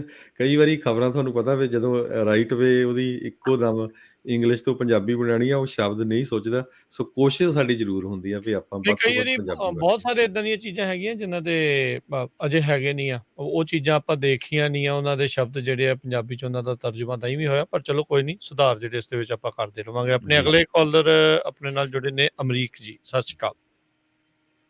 ਸਤਿ ਸ਼੍ਰੀ ਅਕਾਲ ਭਾਜੀ। ਸਤਿ ਸ਼੍ਰੀ ਅਕਾਲ ਜੀ। ਅੱਛਾ ਭਾਜੀ, ਮੈਂ ਵੀ ਇਦਾਂ ਦਾ ਇੱਕ ਐਕਸਪੀਰੀਅੰਸ ਜਿਹੜਾ ਹੁਣੇ ਭਾਜੀ ਹੁਣੀ ਗੱਲ ਕਰਦੇ ਸੀ ਉਹਦਾ ਸ਼ੇਅਰ ਕਰਦਾ ਆ। ਮੈਂ ਫੇਅਰਫੀਲਡ ਤੋਂ ਇੱਕ ਸ਼ਿਪਰ ਤੋਂ ਲੋਡ ਚੱਕਿਆ। ਕੋਵਿਡ ਦੀ ਇੱਕ ਐਡਵਾਂਟੇਜ ਇਹ ਹੈ ਕਿ ਤੁਹਾਨੂੰ ਡੌਕ ਤੇ ਅਲਾਉਡ ਨਹੀਂ ਕਰਦੇ, ਤੁਹਾਡੀ ਕੋਈ ਰਿਸਪੌਂਸਿਬਿਲਿਟੀ ਨਹੀਂ ਰਹਿੰਦੀ ਲੋਡ ਦੇ ਰਿਕਾਰਡਿੰਗ। ਤੇ ਮੈਂ ਬਿੱਲ ਦੇ ਉੱਤੇ ਸਾਈਨ ਕੀਤਾ shipper loaded, shipper count, driver not allowed on the dock. ਜ਼ਿਆਦਾਤਰ ਇਹ ਚੀਜ਼ ਚੱਲ ਜਾਂਦੀ ਆ। ਪਰ ਉਹ ਸ਼ਿਪਰ ਨੇ ਕੀ ਕੀਤਾ, ਕਹਿੰਦਾ ਕਿ ਤੂੰ ਆ ਜਿਹੜਾ ਸਾਈਨ ਕਰਦੇ ਮੇਰੇ ਬਿੱਲ ਤੇ ਤੂੰ ਕੁਝ ਨਹੀਂ ਲਿਖ ਸਕਦਾ। ਤੇ ਸਾਡੀ ਉੱਥੇ ਬਹਿਸ ਹੋ ਗਈ ਥੋੜੀ, ਤੇ ਉਹਦੇ ਬਾਅਦ ਫਿਰ ਬ੍ਰੋਕਰ ਇਨਵੋਲਵ ਹੋਇਆ, ਉਹਨੇ ਪਿਕਚਰਾਂ ਲਈਆਂ। ਤੇ ਮੇਰਾ 1 ਘੰਟਾ ਯਾਨੀ ਕਿ ਉੱਥੇ ਖਰਾਬ ਹੋਇਆ। ਪਰ ਅਲਟੀਮੇਟਲੀ ਉਹਨਾਂ ਨੂੰ ਐਗਰੀ ਕਰਨਾ ਪਿਆ। ਪਰ ਉਹਦਾ ਇੱਕੋ ਹੀ ਕਹਿਣਾ ਸੀਗਾ ਕਿ ਸਾਰੇ ਡਰਾਈਵਰ ਆਉਂਦੇ ਸਾਈਨ ਕਰਕੇ ਚਲੇ ਜਾਂਦੇ, ਕੋਈ ਇਸ ਚੀਜ਼ ਨੂੰ ਆਬਜੈਕਟ ਨਹੀਂ ਕਰਦਾ। ਮੈਂ ਕਿਹਾ ਜੇ ਸਾਰੇ ਗਲਤ ਕਰ ਰਹੇ ਤਾਂ ਮੈਂ ਉਹ ਕੰਮ ਨਹੀਂ ਕਰੂੰਗਾ। ਤੇ ਮੈਂ ਬਾਕੀ ਵੀ ਕਹੂੰਗਾ ਕਿ ਪਲੀਜ਼ ਇਹ ਲਿਖੋ shipper loaded, shipper count, driver not allowed on the dock. ਤੁਹਾਡੀ ਸਾਰੀ ਰਿਸਪੌਂਸਿਬਿਲਿਟੀ ਖਤਮ ਹੋ ਜਾਂਦੀ ਹੈ ਲੋਡ ਦੇ ਉੱਤੋਂ। ਬਿਲਕੁਲ ਡੈਫੀਨੇਟਲੀ, ਥੈਂਕ ਯੂ ਜੀ ਸ਼ੇਅਰ ਕਰਨ ਦੇ ਲਈ। ਡੈਫੀਨੇਟਲੀ ਰਾਜਕਿਰਨ, ਇਹ ਬਹੁਤ ਵੱਡਾ ਮਸਲਾ ਹੈਗਾ। ਮੈਂ ਕਿਉਂਕਿ ਜਦੋਂ ਤੁਹਾਨੂੰ ਲੋਡ ਮਿਲਦਾ ਆ, ਤੁਹਾਡੀ ਦੇਖੋ ਅਸੀਂ ਇਹ ਚੀਜ਼ ਨੂੰ ਬਹੁਤ ਅਣਗਹਿਲੀ ਕਰਦੇ ਹਾਂ। ਤੁਹਾਡੀ ਲੋਡ ਕਨਫਰਮੇਸ਼ਨ ਤੇ ਇੰਸਟਰਕਸ਼ਨਸ ਹੁੰਦੀਆਂ ਕੀ ਕਰਨਾ ਤੁਸੀਂ ਉੱਥੇ ਜਾ ਕੇ, ਠੀਕ ਆ। ਜੇ ਤੁਹਾਡੀ ਲੋਡ ਕਨਫਰਮੇਸ਼ਨ ਦੀ ਇੰਸਟਰਕਸ਼ਨ ਦੇ ਹਿਸਾਬ ਨਾਲ ਤੁਹਾਨੂੰ ਲੋਡਿੰਗ ਡੌਕ ਤੇ ਕੰਮ ਨਹੀਂ ਕਰਨ ਦਿੱਤਾ ਗਿਆ ਜਾਂ ਤੁਹਾਡਾ ਉਹ 'ਚ ਵਿਘਨ ਪਾਇਆ ਗਿਆ, ਉਹ ਤੁਸੀਂ ਬਿੱਲ ਆਫ ਲੇਡਿੰਗ ਤੇ ਲਿਖ ਸਕਦੇ ਆ, ਤੁਹਾਡਾ ਹੱਕ ਆ। ਇਹ ਚੀਜ਼ ਉਹ ਕਹਿ ਰਿਹਾ, ਜਿਹੜਾ ਸ਼ਿਪਰ ਆ ਉਹ ਕਹਿ ਰਿਹਾ ਮੇਰੇ ਬਿੱਲ ਤੇ ਕੁਝ ਨਾ ਲਿਖ। ਕਿਉਂ ਨਾ ਲਿਖਾਂ ਬਈ? ਮੈਨੂੰ ਲਿਖਿਆ, ਮੈਨੇ ਪੀਸ ਲਏ, ਮੈਂ ਤਾਂ ਕਾਊਂਟ ਨਹੀਂ ਕੀਤੇ, ਮੈਂ ਤਾਂ ਲਿਖੂੰਗਾ ਮੈਂ ਕਾਊਂਟ ਨਹੀਂ ਕੀਤੇ। ਤੁਹਾਡਾ ਹੱਕ ਆ, ਇਹਨੂੰ ਹੱਕ ਸਮਝ ਕੇ ਕਰਿਆ ਕਰੋ ਜਾਂ ਅਲਾਓ ਕਰੋ ਵੀ ਉੱਥੇ ਅਲਾਓ ਕਰੋ। ਵੀ ਏਦਾਂ ਥੋੜੀ ਆ ਵੀ ਹੁਣ ਜੇ ਕੋਈ ਹੋਰ ਹੋਏ, ਜੇ ਖੂਹ 'ਚ ਛਾਲ ਮਾਰਦਾ ਸਾਰੇ ਨਾ ਮਾਰੀ ਜਾਣ। ਨਹੀਂ, ਸਾਰੇ ਮਾਰੀ ਜਾਂਦੇ, ਇਸ ਕਰਕੇ ਹਰ ਇੱਕ ਨੂੰ ਮਾਰਨੀ ਪੈਂਦੀ ਆ। ਇਹ ਪ੍ਰੋਬਲਮ ਆ ਰਹੀ ਹੈ। ਇੱਕ ਸਵਾਲ ਆਪਣਾ ਫੇਸਬੁੱਕ ਤੇ ਹਰ ਭੁਪਿੰਦਰ ਹੁਣੀ ਕਰਦੇ ਨੇ, ਕਹਿੰਦੇ ਵੀ ਜੇ ਕਿਸੇ ਨੇ 7-8 ਮਹੀਨੇ ਬਾਅਦ ਆਪਣਾ ਟਰੱਕ ਖਰੀਦਣਾ ਆ, ਕੀ ਉਸ ਨੂੰ ਟਰੱਕਿੰਗ ਕੰਪਨੀ ਉਦੋਂ ਖੋਲਣੀ ਚਾਹੀਦੀ ਹੈ ਜਾਂ ਹੁਣੇ ਹੀ ਖੋਲ ਲਵੇ? ਜੀ ਬਿਲਕੁਲ ਉਦੋਂ ਖੋਲ੍ਹਣੀ ਚਾਹੀਦੀ ਹੈ, ਕਿਉਂਕਿ ਅਜੇ ਤੱਕ ਕੋਈ ਪਤਾ ਨਹੀਂ ਹੈਗਾ ਕਦੋਂ ਤੱਕ ਇਹ ਸਿਚੁਏਸ਼ਨ ਚੱਲਣੀ ਹੈਗੀ ਆ, ਪ੍ਰਾਈਸਿਸ ਕਦੋਂ ਤੱਕ ਥੱਲੇ ਆਉਣੀਆਂ ਹੈਗੀਆਂ। ਪ੍ਰਾਈਸਿਸ ਫਿਰ ਰਾਜਕਰਨ ਮੈਂ ਉਹੀ ਗੱਲ ਕਰਦੇ ਆ ਕਿ ਪ੍ਰਾਈਸਿਸ ਬੜੀਆਂ ਸਟਰੇਂਜ ਤੇ ਬੜੀਆਂ ਡੇਂਜਰਸ ਹੋ ਚੁੱਕੀਆਂ। ਇਸ ਵੇਲੇ 2.5 ਲੱਖ ਤੱਕ ਵੀ ਪ੍ਰਾਈਸ ਪਹੁੰਚ ਚੁੱਕੀ ਆ ਟਰੱਕ ਦੀ। ਤੇ ਜਿਹੜੀਆਂ ਟ੍ਰੇਲਰ ਹੈਗਾ, ਜਿਹੜਾ ਆਪਣਾ ਰੀਫਰ ਟ੍ਰੇਲਰ ਹੈਗਾ, 1,20,000 ਤੱਕ ਉਹਦੀ ਪ੍ਰਾਈਸ ਜਿਹੜੀ ਆ ਇਸ ਵੇਲੇ ਸੁਣੀ ਗਈ ਹੈ ਇਸ ਵੀਕ ਦੇ ਵਿੱਚ। ਸੋ ਭਾਜੀ ਜਿਹੜੀ ਕੰਪਨੀ ਹੈਗੀ ਆ ਉਹ ਡੈਫੀਨੇਟਲੀ ਤੁਸੀਂ ਖੋਲ ਸਕਦੇ ਆ। It's not a big deal. ਤੁਹਾਡੀ ਉਨੇ ਹੀ ਐਕਸਪੈਂਸ ਹੋਣ ਲੱਗਣੇ, ਉਨੇ ਹੀ ਤੁਹਾਡੇ 7 ਮਹੀਨੇ 8 ਮਹੀਨੇ ਬਾਅਦ 'ਚ ਜਾ ਕੇ ਲੱਗਣੇ ਆ। ਪਰ ਉਹਦਾ ਕੋਈ ਫਾਇਦਾ ਨਹੀਂ ਹੈਗਾ, ਕਿਉਂਕਿ ਜਿੰਨੀ ਦੇਰ ਤੱਕ ਤੇਰੀ ਇੰਸ਼ੋਰੈਂਸ ਫਾਈਲ ਨਹੀਂ ਹੁੰਦੀ, ਤੇਰੀ ਕੰਪਨੀ ਐਕਟਿਵ ਨਹੀਂ ਹੁੰਦੀ, ਉਨੀ ਦੇਰ ਤੱਕ ਜੇ ਆਪਾਂ ਕਈ ਵਾਰੀ ਹੁੰਦਾ ਕਿ ਬ੍ਰੋਕਰ ਨਵੀਂ ਕੰਪਨੀ ਨੂੰ ਲੋਡ ਨਹੀਂ ਦਿੰਦੇ। ਬਹੁਤ ਜਿਹੜੇ ਬ੍ਰੋਕਰ ਹੈਗੇ ਆ ਉਹ ਲੋਡ 30 to 40% ਬਿਲਕੁਲ ਨਵੀਂ ਕੰਪਨੀ ਲੋਡ ਨਹੀਂ ਦਿੰਦੇ ਪਹਿਲੇ 3 ਮਹੀਨਿਆਂ 'ਚ। ਪਰ ਤੁਹਾਡੀ ਅੱਜ ਫਾਈਲ ਕੀਤੀ ਕੰਪਨੀ 8 ਮਹੀਨੇ ਬਾਅਦ ਦੇ ਵਿੱਚ ਜਾ ਕੇ ਟਰੱਕ ਲੈ ਕੇ ਚਲਾਈ ਕੰਪਨੀ 8 ਮਹੀਨੇ ਪੁਰਾਣੀ ਨਹੀਂ ਹੋ ਜਾਂਦੀ। ਉਹ ਉਦੋਂ ਹੀ ਨਵੀਂ ਗਿਣੀ ਜਾਣੀ ਹੈ ਜਦੋਂ ਉਹ ਐਕਟਿਵ ਹੋਣੀ ਹੈ। ਠੀਕ ਹੈ ਜੀ, ਥੈਂਕ ਯੂ ਜੀ। ਸੋ ਸਮਾਂ ਵੀ ਆਪਣੇ ਪ੍ਰੋਗਰਾਮ ਦਾ ਜਿਹੜਾ ਉਹ ਸਮਾਪਤ ਆ, ਤੇ ਅਗਲੀ ਵਾਰੀ ਫਿਰ ਮਿਲਦੇ ਹਾਂ ਜੀ। ਹੋਰ ਜਿਹੜੀਆਂ ਟਰੱਕਿੰਗ ਇੰਡਸਟਰੀ ਦੇ ਨਾਲ ਜੁੜੀਆਂ ਹੋਈਆਂ ਖਬਰਾਂ ਆ ਉਹਨਾਂ ਦੇ ਨਾਲ ਉਹ ਅਪਡੇਟਸ ਤੁਹਾਨੂੰ ਜਿਹੜੀਆਂ ਦੱਸਾਂਗੇ, ਤੇ ਤੁਹਾਡੇ ਵੀ ਜਿਹੜੇ ਸਵਾਲ ਜਵਾਬ ਜਿਹੜੇ ਉਹ ਲਵਾਂਗੇ। ਬਹੁਤ ਸ਼ੁਕਰੀਆ। ਜ਼ਰੂਰ ਐਡ ਕਰਨਾ ਆਪਾਂ ਰਾਜਕਰਨ ਵੀਰ ਸਿੰਘ ਜੀ, ਜਿੰਨੇ ਵੀ ਸਾਡੇ ਸਰੋਤੇ ਦੇਖ ਰਹੇ ਹੋ ਸੁਣ ਰਹੇ ਹੋ, ਯੁਬਾ ਸਿਟੀ ਨਗਰ ਕੀਰਤਨ ਦੀ 5.5 ਘੰਟੇ ਦੇ ਕਰੀਬ ਜਿਹੜੀ ਵੀਡੀਓ ਆ ਪੰਜਾਬੀ ਰੇਡੀਓ USA ਵੱਲੋਂ ਉਹ ਤਿਆਰ ਹੋ ਕੇ ਸਾਡੇ ਜਿਹੜਾ ਪੰਜਾਬੀ ਰੇਡੀਓ USA ਦਾ YouTube ਚੈਨਲ ਆ ਉਹਦੇ ਤੇ ਪਾਈ ਆ। ਸੋ ਜਿਹੜੇ ਗਏ ਸੀ ਉਹ ਵੀ ਦੇਖਿਓ, ਤੇ ਜਿਹੜੇ ਨਹੀਂ ਗਏ ਉਹ ਵੀ ਤੁਸੀਂ ਜਿਹੜੇ ਪੂਰੇ ਦਾ ਪੂਰਾ ਪ੍ਰੋਗਰਾਮ ਆ ਉਹਦੇ ਤੇ ਪਾਇਆ ਹੋਇਆ ਹੈਗਾ, ਤੇ ਉੱਥੇ ਰਮਨ ਜੀ ਦੀ ਫੋਟੋ ਵੀ ਤੁਸੀਂ ਬਿਲਕੁਲ ਦੇਖ ਸਕਦੇ ਹੋ ਜੀ। ਥੈਂਕ ਯੂ ਜੀ। ਸੋ ਮਿਲਦੇ ਹਾਂ ਜੀ ਅਗਲੀ ਵਾਰ।